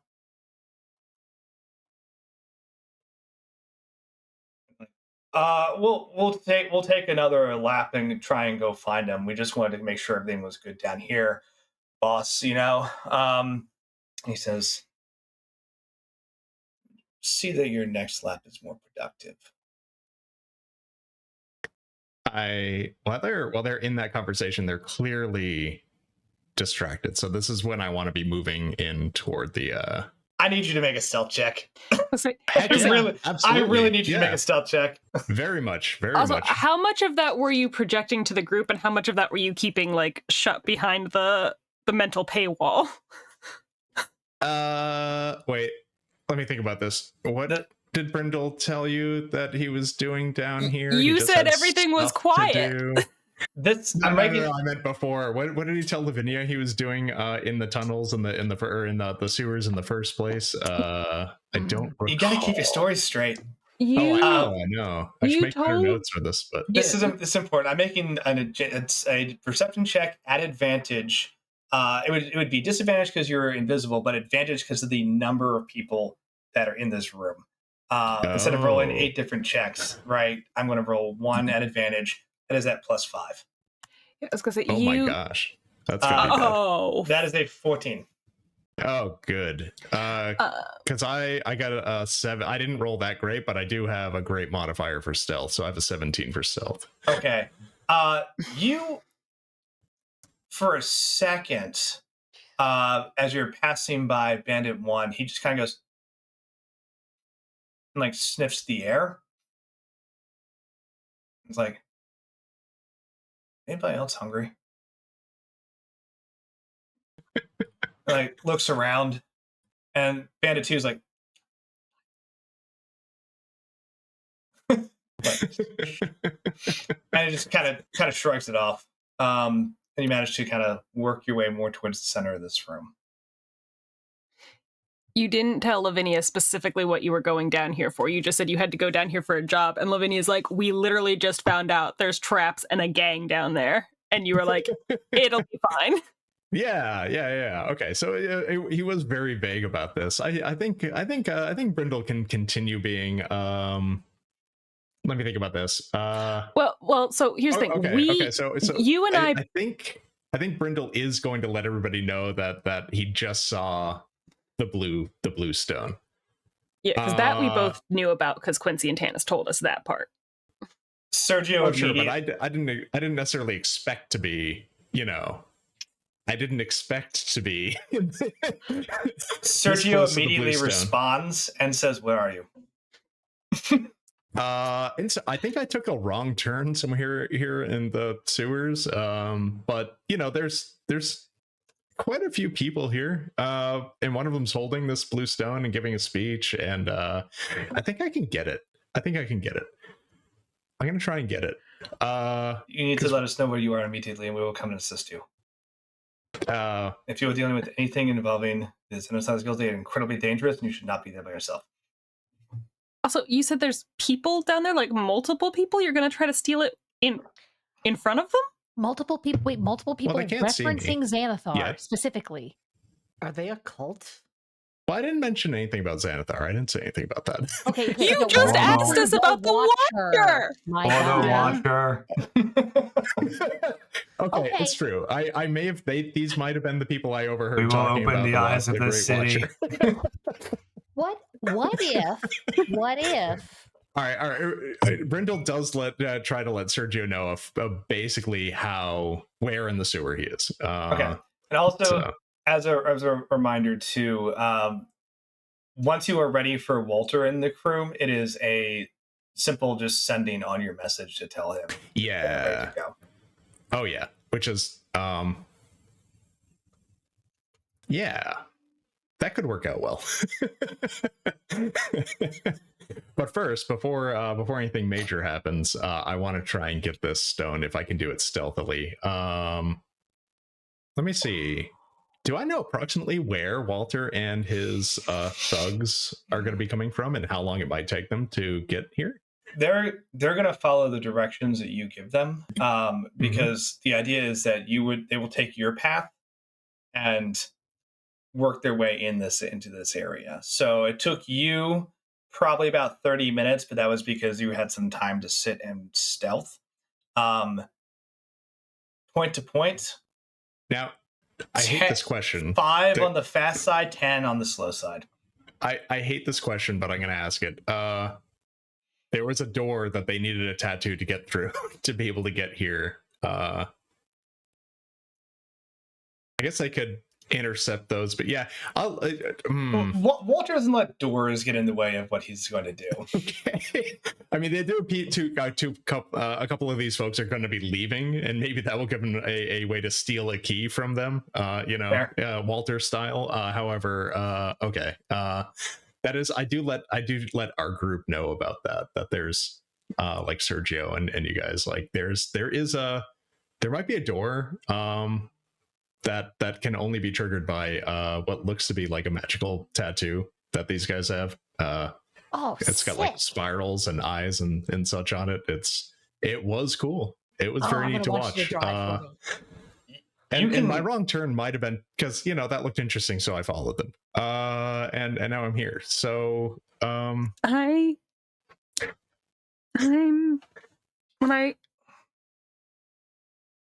shouldn't have let you take a copy of that map. Sergio just asks very calmly, he says, I need to know, is any of this a joke or a prank, or is this happening? Oh no, this is happening. I don't do pranks. You hear him like, this wouldn't project well across the telepathy, but you basically hear like him stand up, a chair kind of like fall over, scoot back in, and him just start running. Well, that's interesting. So we should go. Should we go there too? Is that we? Well, I mean, at the moment, nothing's happening. But there's a distinct possibility something's going to happen soon if I don't do this quietly. I think I'm closer. Lavinia, your comms drop.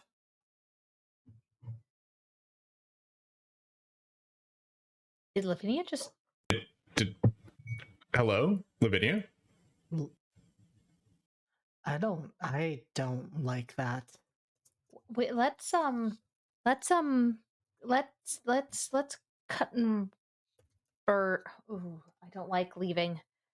I don't like leaving. No, you Rainier. said we shouldn't leave Rainier, that your spell could have gotten a target painted on the place that's already been. Why don't I stay here? Okay, yeah, that's fine. That's fine. I'm sure it'll be fine. Yeah, So while- splitting up is always the thing to do. Always the right call. I am 2.5 feet tall. I'm sure this is going to be great. In Veil Always Breakers, with the group. in Veil Breakers, they split the party, and I ran 2 combats simultaneously on different screens. It was wild. I am going. Everyone almost died. Yeah. Oh yeah. Yeah. No, I'm not sanguine about this. B's like, I have a whole glass of wine. I'm ready to go. Oh boy. I need a monster manual. Brindle's also actually very sanguine about this, only because he's fairly confident he won't get caught. Now, whether or not that confidence is misplaced is, for we dear readers to determine. But let's find out. He will continue making his way over. I'm calling your backup. Just steal it in the chaos. Why are you stressing us out like this? Oh! I mean, I still might have to steal it in the chaos, but right now, it's out. It's being held, and I at least want to get close to this leader, Bandit 6, to see like if he puts it away. Where does he put it? Will I be able to just like kind of just take it? And if it's gonna take 5 or 10 minutes for Walter to get here, I think now is right about the right time. So Sergio, like, don't do anything until we arrive. Okay, all right, okay. Do what you will. Like, this is Sergio going like, shit. No, that's fine. If Sergio is confident that we don't need Walter's gang to come in here and take these on, and Sergio thinks that I'll defer to Sergio. Seems to know something, or you didn't many tell things that Brindle Sergio doesn't know. About any of this. He You haven't knows- told us this. He knows nothing about the gang. He knows that you are in a room with a bunch of people and could potentially die, and is telling you, please don't like make a mess until you have backup. That's a good point. That's a good point. We're all like just listening to this, so stressed out. Mm-hmm. Can I? So you said my Sergio, comms drop. What I can't. if I could? What if I could? Sergio, would it be a big deal if I cause something of a disturbance here? Not me, but what I'm saying is like there are some other people that might have interest in these people, and that might be a bit of a commotion if they get here. It's not a good thing or a bad thing for you. He says, Brindle, right now your backup is me on the other side of the city, B, and maybe Lavinia. I do not know. If you have friends that are closer, you should call them. Okay, well, I'm not going to call them friends. Okay, let's put it this way. If they won't kill you, you should call them. Okay, all right. I just didn't want to, mess up any kind of actions you might be doing here. Sergio, all right, cool, sounds good. Yeah, Brindle's just gonna hit send on the thing for this interim to come rolling in 5 or 10 minutes. Right. So we see a flash outside to Hagen, who like looks at his sending stone, and kind of nods back to a couple people hanging out in this alley close by to where you entered. And we see, I'm gonna put these folk, I believe they're in here.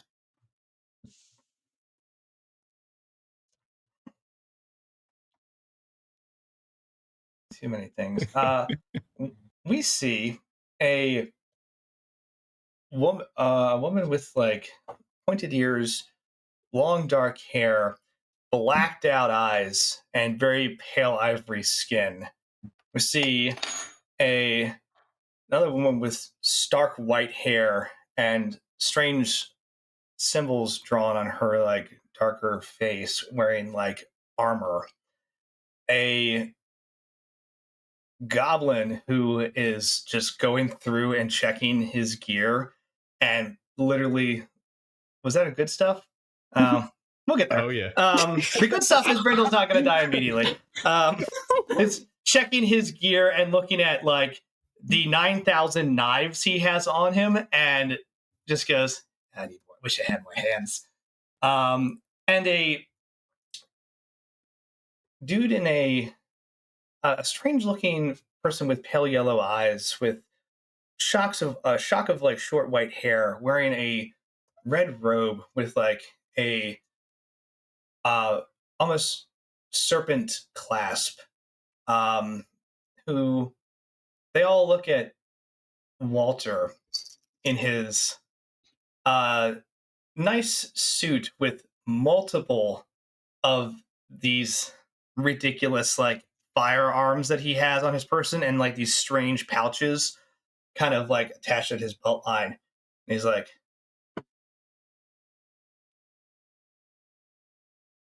"Oh, we're gonna leave some bodies tonight. Let's go." And they all start moving into the sewers.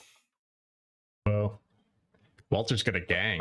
Walter's got some heavy hitters coming in. Walter has a crew of real bad people. Well, hopefully those bad people are aimed at the other bad people, and Brindle will not get crushed in between. And okay. Bennett 6 continues to talk and says, "Brothers, we are so close to achieving our goal of seeing beyond the lies of this realm, seeing into the universal truth that eludes most of their lifetimes. But you have taken the bold first step into ripping off blinders. I'm so proud of each and every one of you. But our work is just beginning." But what's he doing with the stone? He's holding it in his hand and like using it to emphasize gestures. Everyone looks captivated by the fact that he has this. I don't like that. The more he's gesturing around with it, the less I can just grab it from him. And I don't want to do that. I don't want to do that. Not yet. I want to, yeah, I guess I have to wait for him to put it in a pocket, put it away, something. I can't just, I could just grab it from his hand while invisible, and it would just go very badly. Everything would go very badly, so I'm not going to do that. I do at least recognize that. It would not go well. So I'm going to wait. I'm going to be patient. Okay. Using all 10 of those wisdoms. Hell yeah. These two bandits. Oh, 12. You've got a modifier. You know. Yeah, you're doing it. Good. 10 is an int. These two bandits, having taken their moment to listen to this speech, start with Bandit 6 permission, obviously. He goes, "Now go. Find the yellow eye. Find your brothers Tennis and Quincy.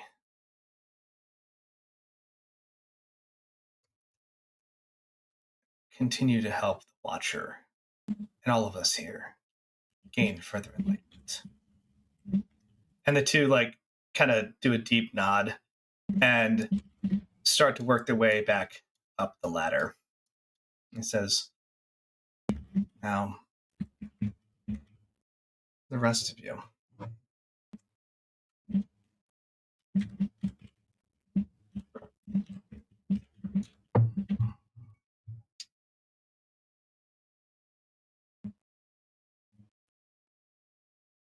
I need you to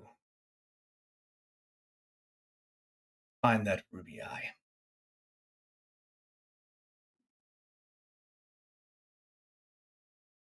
And I've been doing a little consulting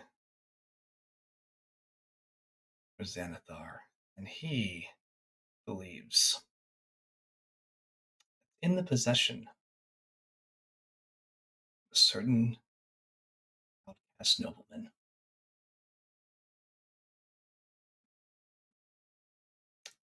So we're going to pay him a visit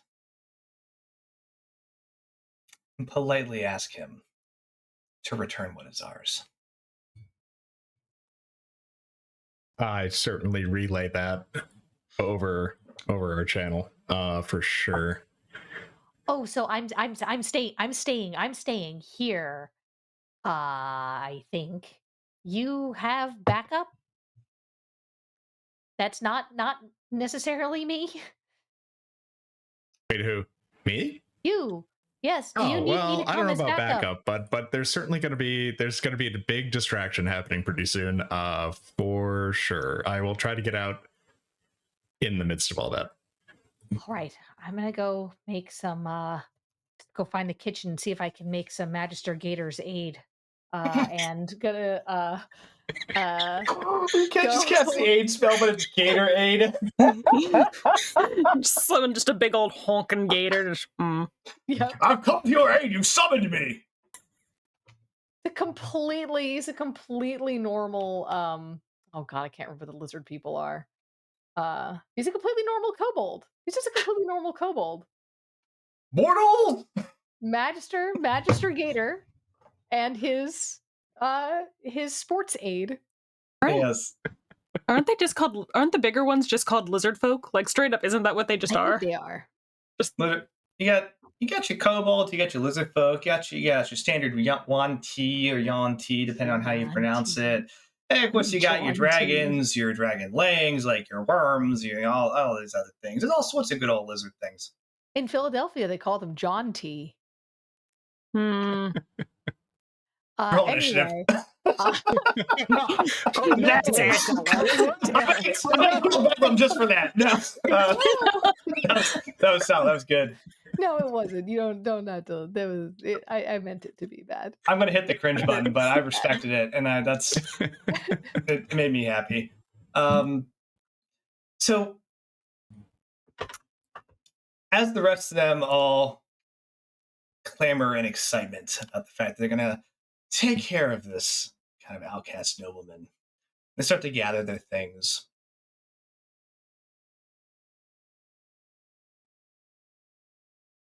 There is Gathering their things. Does that mean he puts away the gem? yeah, he does. Where's he put it? Where's he put it, Andy? This right side hip pouch. Ooh. All right, sorry. Carry on if you need to. But while they're doing that, while they're gathering up and about to do whatever badness they're going to do, I think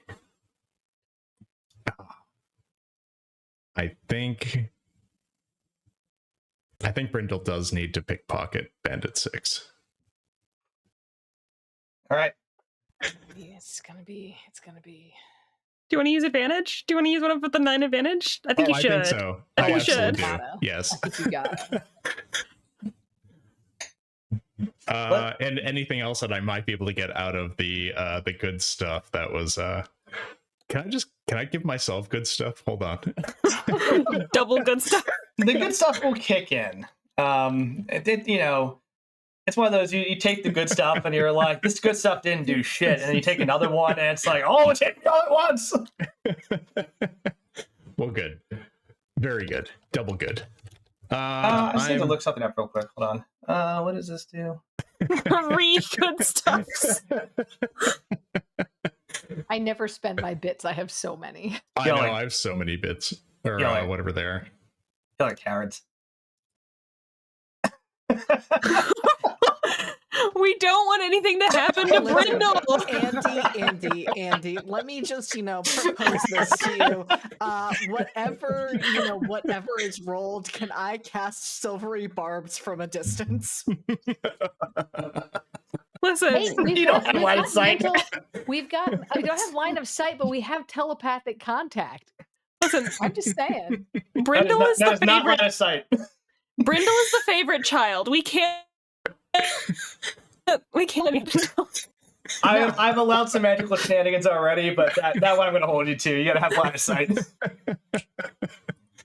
Okay, go ahead and roll to pickpocket.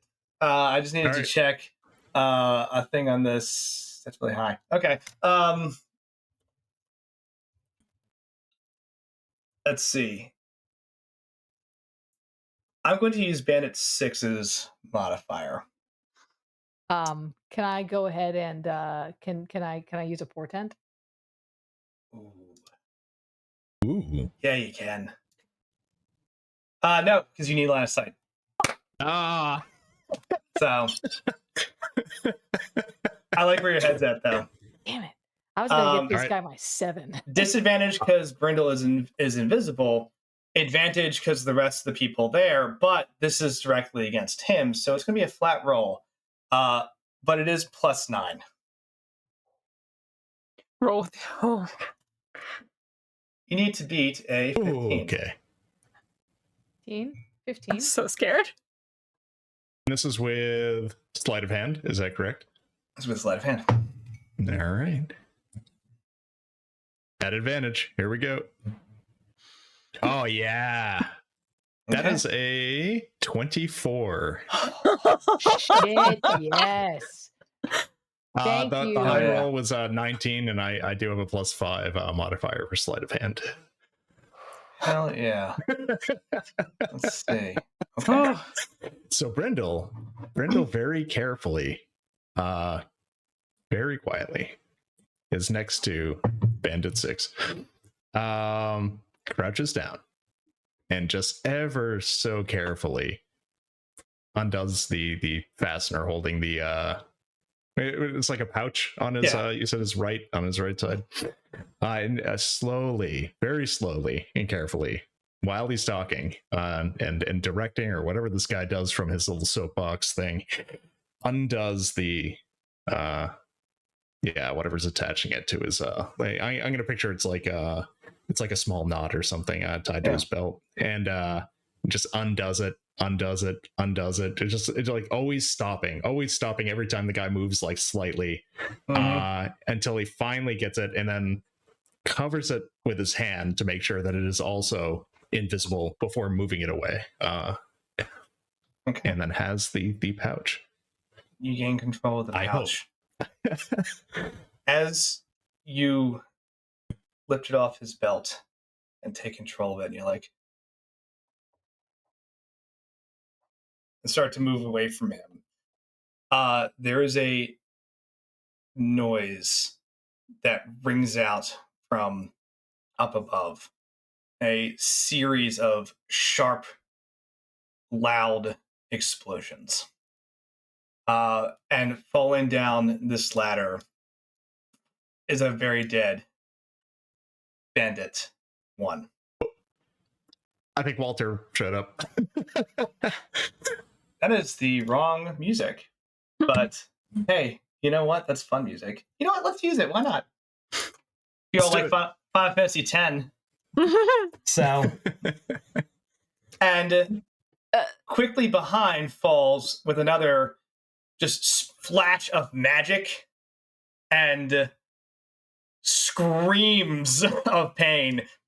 Falls Bandit 2. And in a moment afterwards, we see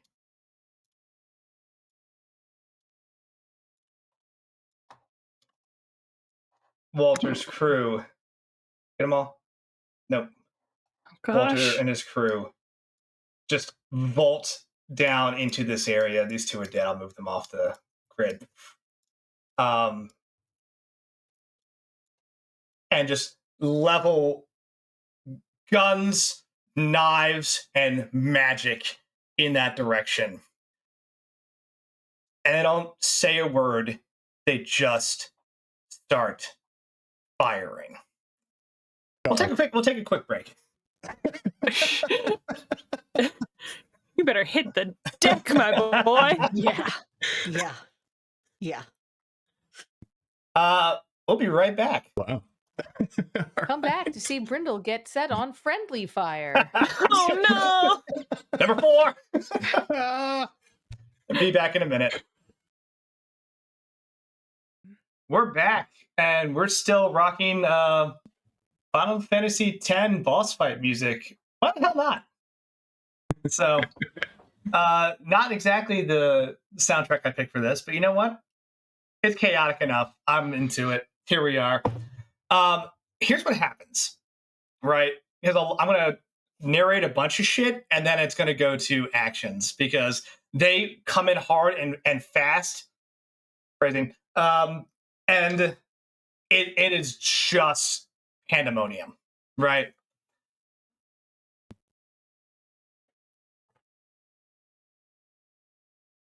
Walter lands first and immediately starts firing. And the rounds that he shoots out of this gun explode on impact, creating these like small 5-foot bubbles of just fire or lightning effects that just like start slamming into these areas and forcing the bandits to like dive for cover. As that's happening, this woman over here reaches out and you feel a cold and terrifying sensation wash over you as the entire room for a second darkens out and all of the light, and you start to see what happens. All the light is pulled towards her.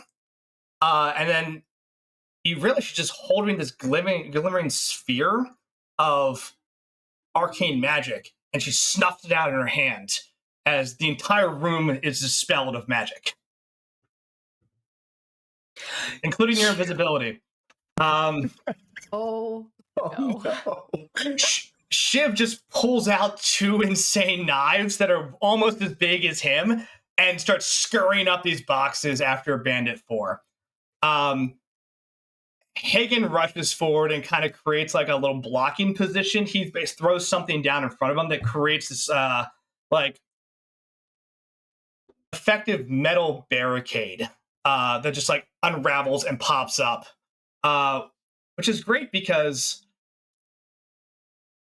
this weird looking gentleman over here looks around the room and starts to transform into a more reptilian form and with 4 arms pulls out scimitars and locks eyes with Bandit 8 and starts to move in his direction. As all that is happening, the last person, Arlette, waves her hand, and again, darkness encompasses the center of the room as a large field of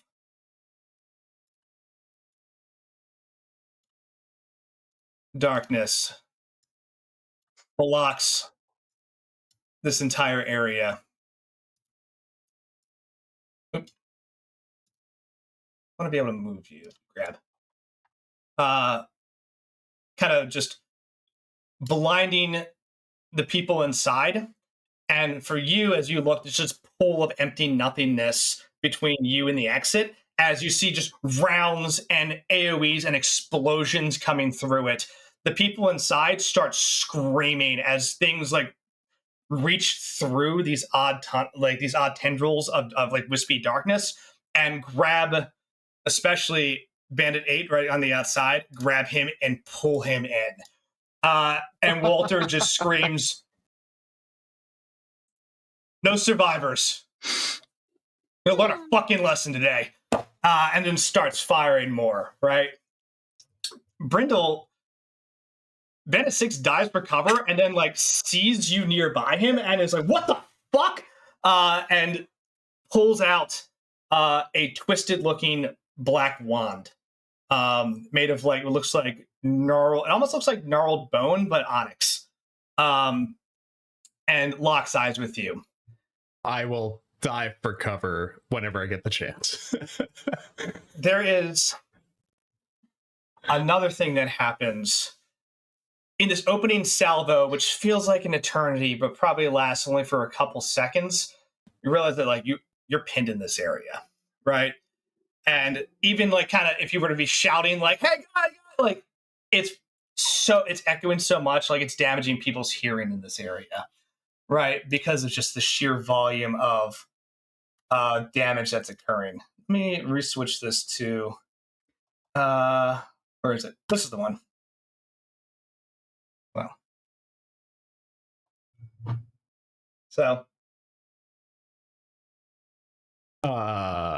as everyone is diving for cover, including Brindle, right? Like diving for cover, trying to get the hell out of the way, like realizing like shit, your invisibility just kind of like melted away in this dispel, and like you can see other magical effects have also like fallen off of some of these bandits who were prepared defensively a little bit, but not for that, right? A good thing about dispel magic is it doesn't linger; it just blows out the magic currently being used. New magic cast can still be utilized. There is another moment. I'm willing to let you, Kadish, if you please make a perception check on a nat 20, I will let you see this. Because by all accounts, okay, something happens.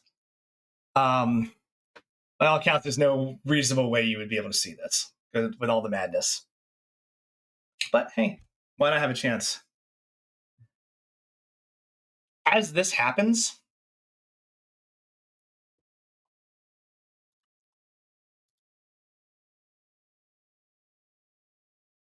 right here,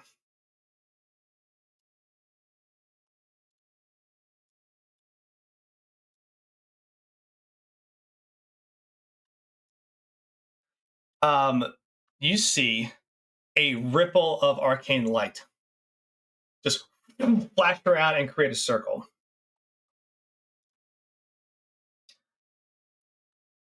And inside that circle,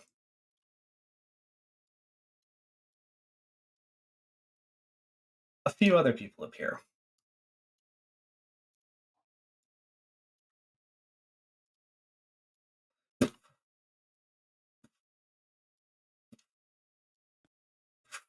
Oh my gosh. Hmm.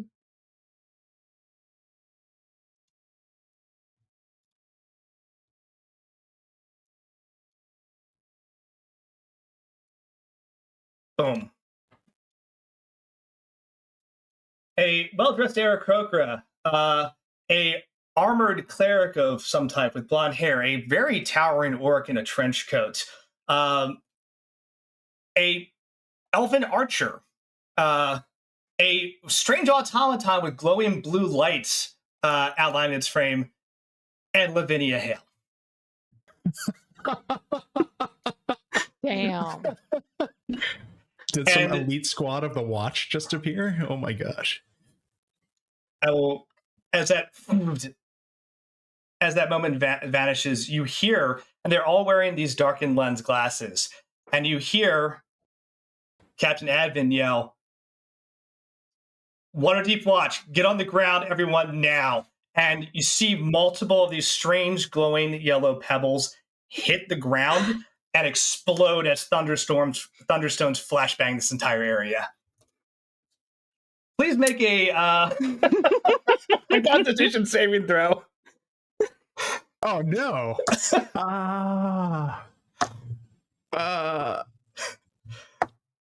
That is a 9. That is 9. You are blinded. And many of the other, like, both bandits and like people on Walter's team, like, just repel away from or like recoil from the light as it just smashes into them unexpectedly. The last thing you see is a small anchor, and this would be almost imperceptible, but for narration, like, just a small anchor being ripped off a chain, thrown by this orc that lands nearby and just goes tink, tink. And the walls are covered with arcane symbols.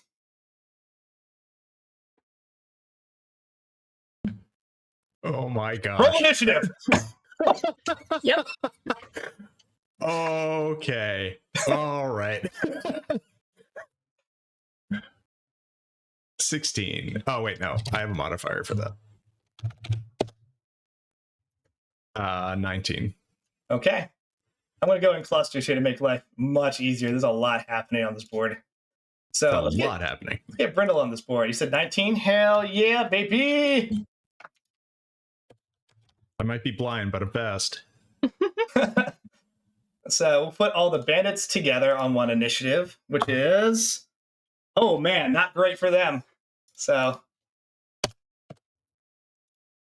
we'll put all of the, well, Lavinia, you can take your own initiative. I'll put the rest with Captain Advin. Great. Then it's a 17 for Lavinia. Okay.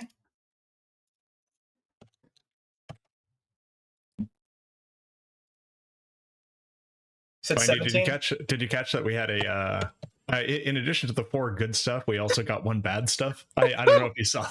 Oh yeah, turns out the cool thing about being an admin and having unlimited points is I can just be like, oh, free bad stuff anytime I want. That feels rude. I will not honor that because it is rude, but it's a fun bit. I would be no, I look, I'm as the DM, I'm doing enough bad stuff to you. I don't need to add more bad stuff by doing bad. Yeah. But what's Walter's initiative? What's their crew?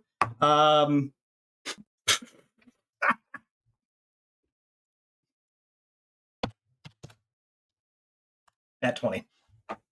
No. Oh no. Oh, no. Oh dear. Oh, Oh, dear. dear. That's okay. I'm not actually gonna. I don't count the bad stuff I'm putting in as actual bad stuff. So No, that's. but you saw somebody did redeem 4 bad stuff. I was just making sure you caught that. Oh, did they? Oh, I'm sorry. 4 bad. Oh, yeah, they did. Oh my god. So we have 4 good So stuffs and 1 bad stuff is in the actual mix here. Is it actually 4? I thought we did. Yeah, I think Kool-Aid 4 did good stuff, 1 bad stuff. Manchun's here. Hold on. Mammon's here. Fuck it. Like, here you go. This is gonna get wild. No, I appreciate y'all redeeming this stuff. This is gonna be bonkers. B sneezes and ends up in there. B, you were 2 rounds out. So your mic is also off, but you were 2 rounds out. Oh, yay! Good.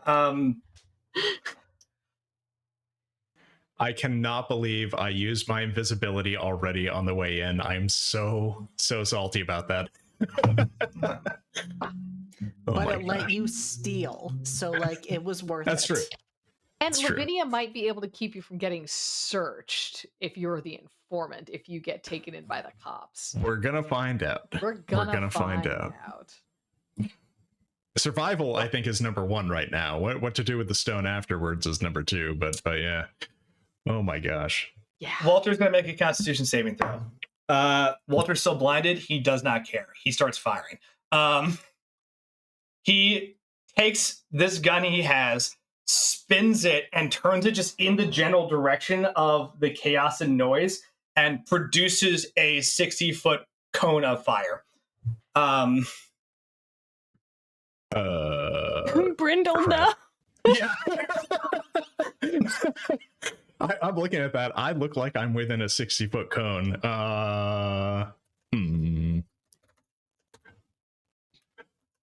You are. Please make a dexterity saving throw. What saving throw? A dexterity saving throw, please. It's not high. It is only 12. Oh, okay, good. I'm assuming that's for me too. Yep. And actually, most of the that's a 1. That's a fail. I cleared it, but only by 1. By the way, I got a 13. Okay. So Clear's clear. 15 for Lavinia. all right. 4 points of damage for Lavinia, Brindle, and multiple of the other watch personnel, except for Alistair takes a full 9. As this orc like sees the fire coming in and like rips his coat in front of his face to just protect like the vital parts of himself, but like just gets covered by fire. How many points did we take? Did you say? 4. Okay. Bandit 5 also takes 8 full damage on that, and she screams as she like just starts to catch fire. Hell yeah. Hagen disappears.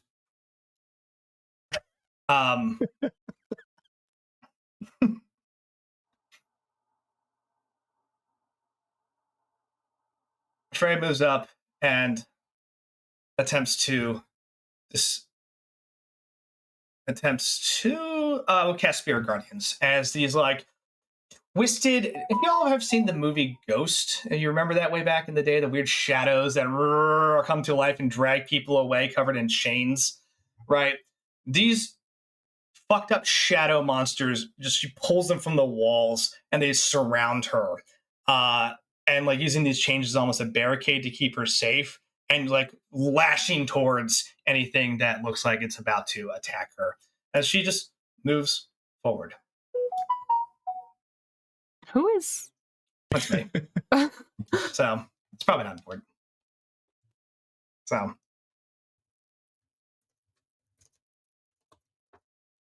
okay, not important.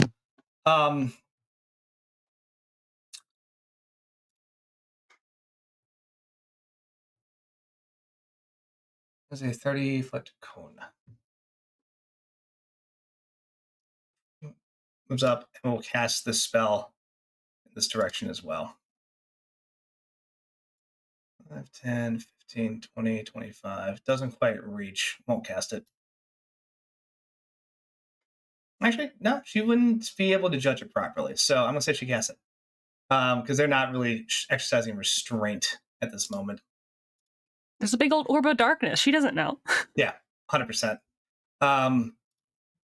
You feel for a second a nice cool breeze. And then you hear inside this blackened sphere, the two bandits that were screaming stop screaming as ice just covers this entire area.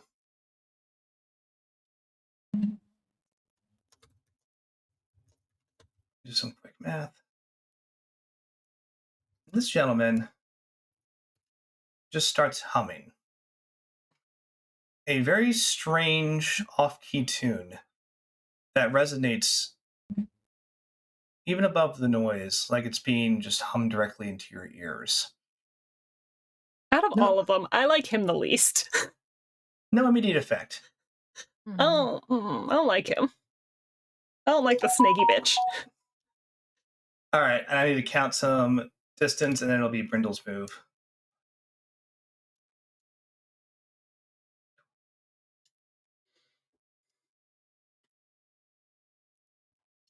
Yep, okay.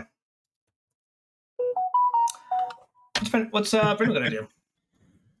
That's a great question. I am currently blind, right? Currently blind. There's a dude who just pulled out a weird wand. I did see that before I went blind. That's true. I'm like, I'm gonna try and do the only thing that I can do, which is try to do what I would have done before so many things happened. But because I'm blind now, I can't really do. I would love to make an escape. However, there's a lot of danger happening here when blind, and I don't think I can realistically do that. So for the moment, I think I'm going to try and crawl behind some of these boxes. I think Brindle's going to have to. What's the mechanism for this? Like trying to move while blinded. I can tell you the blinded mechanics states. You can't see, automatically fail any checks that require sight. Attack rolls against you have advantage, and your attack rolls have disadvantage. So you can move without too many issues. Your speed is going to be reduced by half as you're like trying to stumble your way through stuff. Oh, okay. So that's actually not too bad. I would have expected it to be worse, to be entirely blinded. But I'm gonna take it. But I'm gonna try and get down to here if I can. Try and get behind this group of watch that just showed up. Okay. At least for the moment, because I'm cutting my movement's cut in half. Yeah, I mean, as you crawl towards the watch, like, what do you say? As they're like, "Hey, people, get on the ground!" Like, oh yeah, I just I'm just yell, I'm not one of them. I'm not one of them. And it doesn't really matter which them. It doesn't matter. But the whole point being is hopefully they think I'm just not a threat to the watch. Because that's all I'm trying to do is get out of the way. So yeah, I'm gonna try and go down here. I will not do anything fancy to do that. I don't. As you crawl down that way, great spot. You feel like a hand clamp down your shoulder, but you don't see anybody, and you just hear a voice say, "Hey kid, I got you." Fuck yeah, Hagen. Hagen has kind of grabbed you and dragged you into the corner. And you realize that he is invisible. Actually say that, like, yeah, Hagen. So, and I, but before it goes too far, I try to describe Arland to Hagen real quick.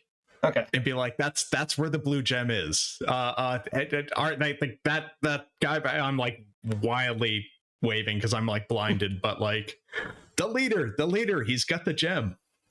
He nods, he's like, take him here. Yeah. But yeah, he kind of shoves you off into the corner. Or like, actually, I think this should be reversed. Yeah. And like, kind of be in the way. Okay, Lavinia, you're up. All right, so I see Brindle get taken care of. And there's so much going on. There's these guys over here, which are a concern, but I feel like that's the real concern over yonder. Did I make 2 of these? Did you make 2 of what? Sorry, keep going. You need to stop that, Andy. You need to just stop making disconcerting statements. So No. where is the ruler? That's what I need. I need to know what 120 feet from myself is.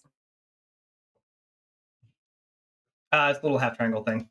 Or you can press M for measure.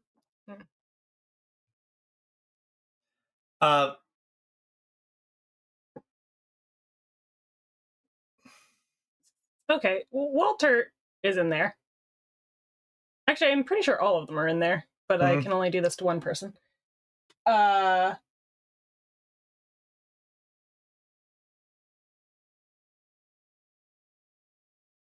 I'm gonna cast Guiding Bolt on Walter. Hell yeah.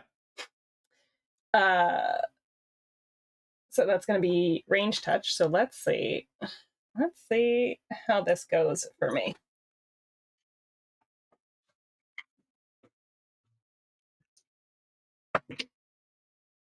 Okay, so that's a 15 with a +5, so an unnatural 20. Does that hit Walters?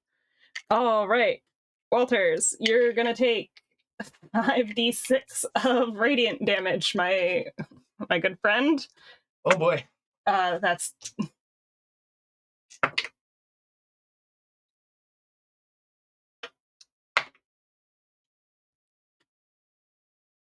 that is 20 points of radiant damage. Great hit. You and then the next person, that bolt connects, and like he takes it square in the chest, and you can see like he's probably wearing some type of armor under his suit, but like it knocks him back a step, and he has to like take a second to like steady himself, and before he like recovers his footing, as it's just a direct hit. And then anyone who attacks him before it comes back to Lavinia has advantage on him. Yep. And that bolt probably comes right out, like right down the arm, right through like her. Like she probably like guides it with like the end of her spear, as that just like shoots off across the room right into Walter's chest. And then I'm gonna get out of this big old little huddle I'm in. I'm gonna just I want to switch to this. I am going to get out of here, bop over to here, just to see what's good with this woman. Okay. She's like currently trying to put out the fire from Walter's shot as you like move up on her, and she's like, "Ah, shit," and like pulls out a pair of knives. Really?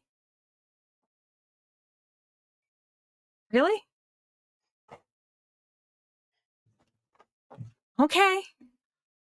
I'm gonna cut your eyes out for the Watcher. Okay. Ramon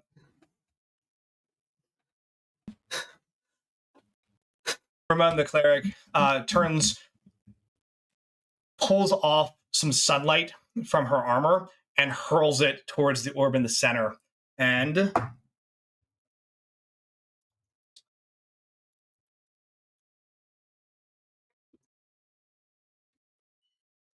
dispels the spell there. You can see now that everything in the area. Yeah. So dispels the spell, and the two bandits that were trapped inside the ice that was thrown from the other side, that ice just rapidly melts, and the two of them just like knees buckled but still standing as they're just covered with these like necrotic lashes, but are still in the fight, but dispels that. And then runs over to Lavinia to yell at this bandit, like, drop your weapons.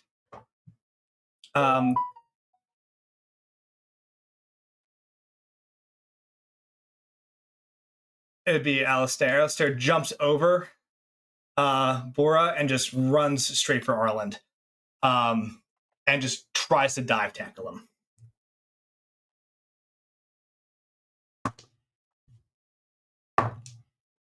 Okay, and manages to grab him and take them. They both go to the ground.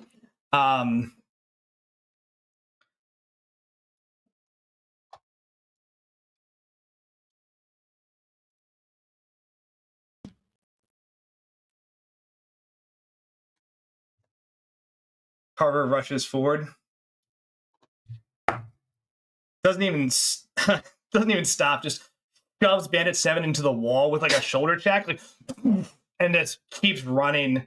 He's going to take an attack of opportunity from Bandit 4, and it's going to get up into here. And the attack misses. It just clangs off his like weird metallic skin. Arletta's also going to move. So, and is going to, yep. The back suit has vents, wings come out, and he jumps and moves over here.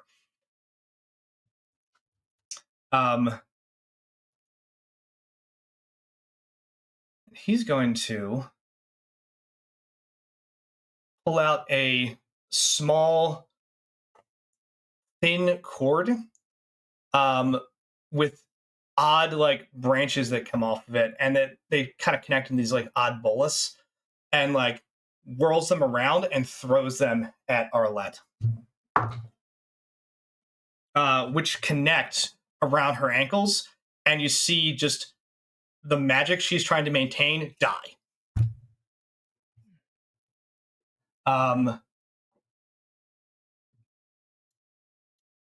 Cool. And Evan's going to move in. And what's this bastard going to do? I tell you what he's going to do. Okay, opposing roll. Those are real close. Fuck yeah. All right, it's a win. You shoot Walter with the guiding bolt. Walter levels his gun at you now that he has clear line of sight, pulls the trigger as Evan shoots a disarming shot with his bow and knocks the gun out of his hand. And Walter just is like, I brought a spare, and pulls another one. But can't fire this round.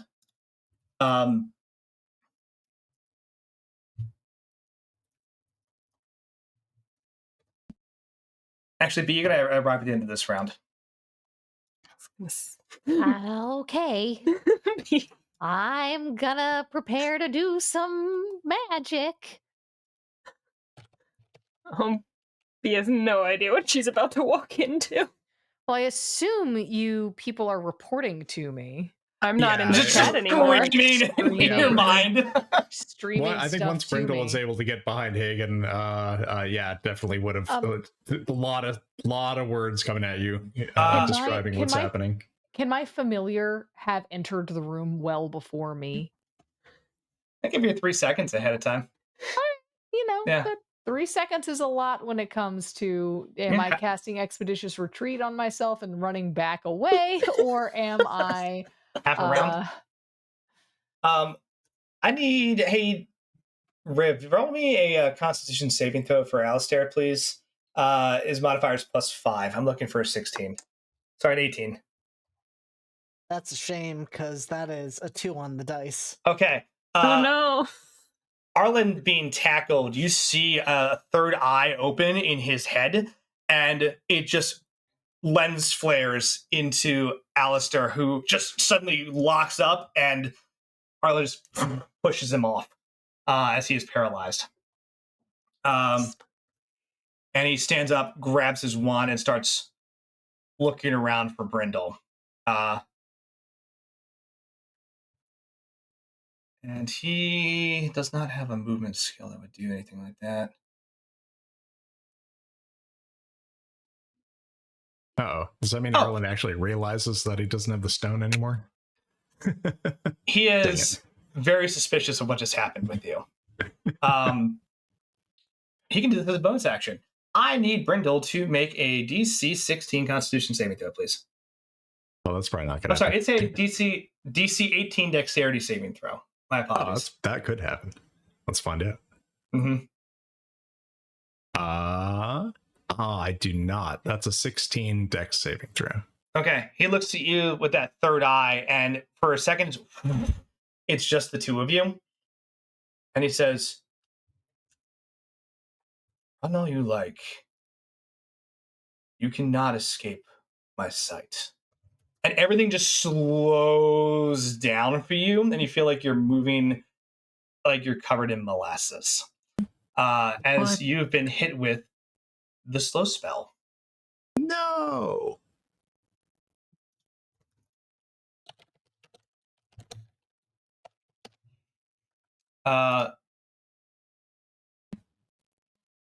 Luckily for this one, it's targeted, not an AoE. But you take a -2 to your AC. Your speed is half beyond currently being halved, and you can't use reactions. And you can either use an action or a bonus action on your turn, but not both. Well, this is unfortunate. Mm. You're blind. You're slow. Can you help me You're regain my blind, sight? slow. Who cast this spell on him? Arlen, Arland. Okay. welcome to the party, B. Oh, here I Oh, am. you're so. Let me get your Yeah, I would familiar have up here. tried. Brenda would have tried to describe to you what was going on, but remember he was blind. Also, so this is chaos. And I'm not in the group chat right now. Oh yeah. Your familiar's down here as well. Okay. Here's what I'm gonna do. I'm gonna scoochies over here. How far does that spell go? Ooh, I don't know that I can make that. Give me 2 seconds to use the ruler to measure from me to this guy over her. Yeah, it's too far. So I can't cast True Strike. But yes. Oh. I can't cast True Strike. But I think I can try to break his concentration by whipping a little rock at his head.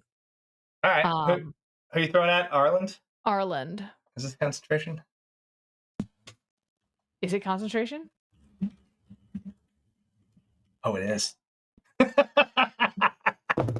Fire away. All right, I'm gonna whip a little rock at this man's head. It is a sling. And that is a 15 to hit. 15 will hit Arland. He is currently not having has no magical protection. Amazing. I bing him upside the head. It does 1d4 bludgeoning damage. Okay. So let me roll my d4 here. Hold on. It is 10 or half damage, whichever is higher. It's going to be 10. Oh yeah, 4 damage. Yep. Got it. He has a plus 4 to his constitution. He needs a 10 or higher to maintain concentration. Here we go. 13 Dang. on the die. So All right. For a second, Brindle, you feel like your legs start to unlock, and you're like, "Oh wow!" And then immediately, just they become like cinder blocks again. And you're like, "Fuck." Okay, I'm gonna try to take. Can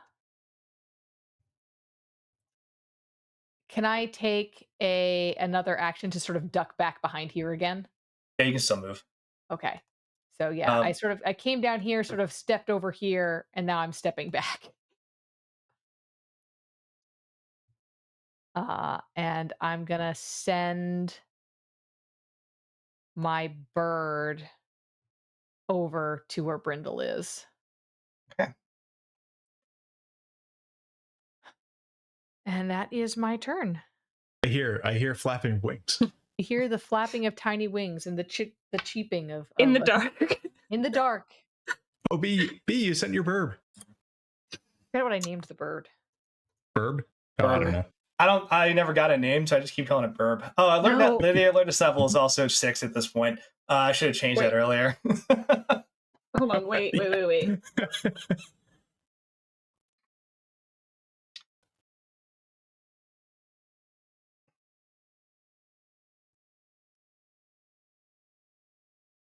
Yeah, you haven't named this bird. I am looking through the notes. Bird does not have a name. I think name is. I think its name probably is Bird. Bee's bird. Bee's bird. It's Bee's bird. BB. BB. Where is? There should be more. There we go. There's plenty more icons. Let's go to NPCs. Oh my god. Looking for one. It doesn't really matter what icon I pick, but I'm just trying to get something different on the board for y'all. Thanks. Who else is coming? We appreciate this. We'll go with This party's too many people on the dance floor. We need a bouncer at the door. We got We've got 5 minutes. We're gonna wrap right now because we're not continuing this. But B, behind you slides another Waterdeep watchguard, who looks at you, looks at the rest of the situation, and just says, "Stay down." I'm helping. We appreciate that. Okay. Stay down. And he's going to. Oh, we'll wait because he's going to show up at the beginning of the next round. As we leave this scene, though, for the night to come back a little later, we've kind of run into this just insane firefight, right? Between the Watch continuing to just try to fight for ground and tackle these various people, right? Arlen now throwing spells around at his back in the fight. Alistair, unfortunately, paralyzed. Bandits limping through, but still able to fight. And Walter and his crew showing no sign of surrender and every sign of fighting until everyone in this room or themselves are dead. And as we kind of zoom out from there, we see a very nice, quiet, sleepy city where people are tucked in for the night. Rainier is peacefully just snoring away. Riv probably sitting on the edge of their seat, listening to all of this. Actually, Andy, what is Riv doing? What is Riv doing? Because I'd had thoughts on this. So yeah. Oh no. Well, all of this chaos is going on. Riv had been pacing for kind of a very brief window, essentially right after B left. And then they moved down the hall to the empty room where B left the statue of the Black Viper. And we see them walk in, study it, lean down, rest their forearms on the table in front of it, tilt their head. Well, Black Viper, I have so admired your craft. I'd love to talk. You know where to find me. It might be a trick of the light.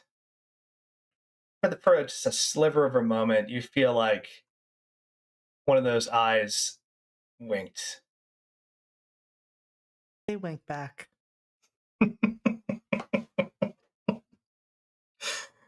As we zoom out to a quiet, peaceful city, knowing full well the absolute chaos brewing beneath.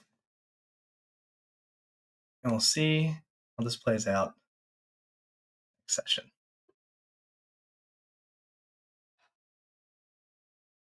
Hell yeah. Hell yeah. I've been sitting on this one since, what month is it? I don't know, July?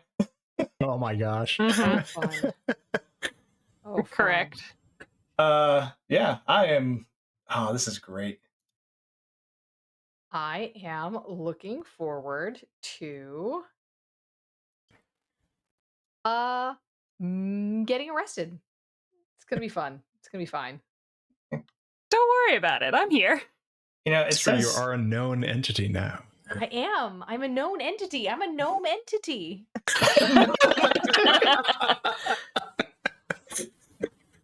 diplomatic relation. Now, pass. That's not good.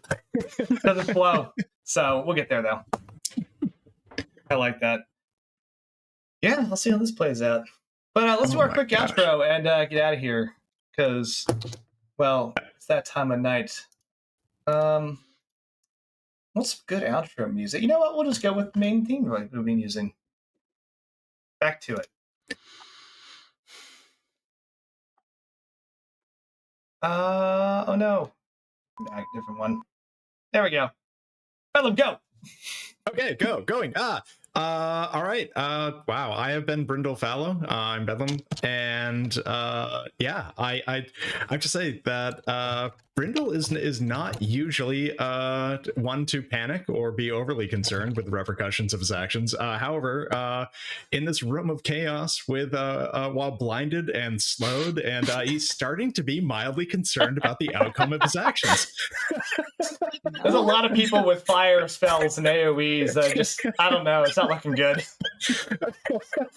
But yeah, so this is great. Well, I don't even know what the schedule is again, but I will be back here for our next session. Absolutely. You can find me here on LFTA in this game and in Thy Kingdom Come.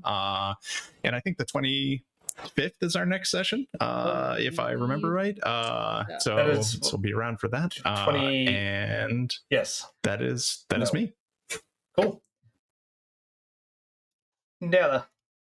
Hi, I'm Della. I have been B. I'm looking forward to either getting arrested next session or at least very, very cautiously and meekly asking this man if there's anyone you would like me to cast Mind Spike on in this room. I can do that while hitting the deck. Just saying, just point somebody out for me. And The scary guy with all the guns. Done. Boom. So that's gonna be fun. Next session, and you can find me here every week on Thursdays, either playing in this game or in Redacted, where I am a haunted house full of ghosts. Actually, right now I'm a haunted duplex full of ghosts. Ooh, I fancy. have 2 bodies and 4 souls. It's fine. The plurality of soul is kind of a question at the moment. Really, we're working it out. The other time you can find me is on second and fourth Mondays, where I run Thy Kingdom Come, and that's fun. That's fine. We're negotiating with an angel. It's gonna be great. It's gonna be great. Hell yeah. Negotiating. She hasn't done anything to indicate that it wants to do anything but negotiate. I'm just saying, Jerome is, yeah. A negotiation is for others. Jerome is Jerome yeah. is pretty sure what this is more like Jerome's list. Jerome has a list of demands. Jerome is not negotiating. And she's to believe that to be true. I don't know. Yeah. JD.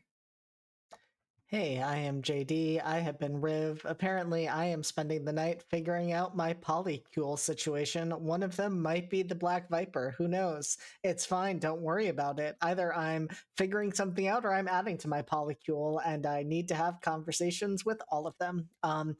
You can find me here way too many times. You will find me next on Sunday, where I will be in Academy H playing Casimir Bright, aka Spectral, in our Masks actual play podcast. He does bone magic, and it's fine. Everything's fine. And then I will be running the aforementioned Redacted next Thursday. I will also be over on Entropy Emporium before then, next Tuesday, running our Horror Masks game, They Call Us Villains, where we are in a mix of WandaVision and the Supernatural episode Changing Channels, and they are currently playing out a Grey's Anatomy scenario, and it is totally fine, and they are all qualified to do this. And then I am also in That Kingdom Come. Soren decided to try to wrestle the angel in question, because Soren only makes good decisions, like all of my characters. Oh yeah.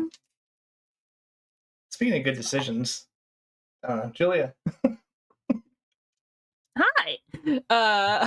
I've been Lavinia Hale, who's so clearly off desk duty now. No longer behind that desk for sure. Working with admin, which is a punishment in and of itself. So tonight I've been Lavinia Hale. Remember, ACAB does include Lavinia Hale. I will be back Sunday to play Lyra Kroll in Academy H. She's having a fine time, you know. She learned some things about her family. She learned some things about her alternate selves. It's going pretty great, actually. She's setting up contingency plans for, in case we need a nuclear option. It's good. It's great. And then every other Saturday, I'm here again for class reunion, where I play Kelly Violet, unwitting politician, about to experimentally rip vampirism out of a man. And if it works, I've got another vampire I'm gonna rip vampirism out of, but that's just for petty reasons. And that's it. I only do things here on Live from the Apocalypse. I live here, I die here. Bye. Bye. Hey, I'm Andrew. I run the game. I don't know. This seems fine. I'm good with it.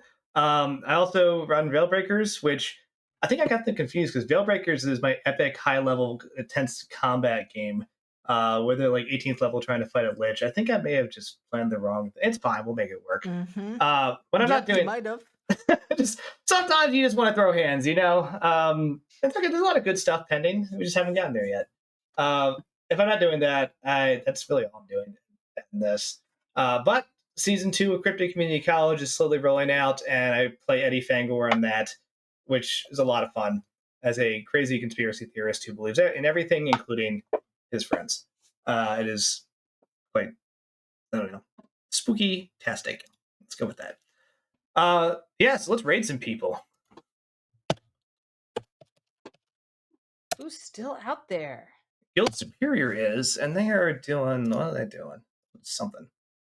I closed the tab, but I got their information. So thank you everyone for hanging out, and hopefully we'll see you all in 2 weeks. For the raid, just stop by, say hi, throw them a follow, and just, I don't know if you can, hang out. But otherwise, you'll see the thanks for watching screen, and then go hang out with some other people in the community. But thanks for watching. Bye. Bye.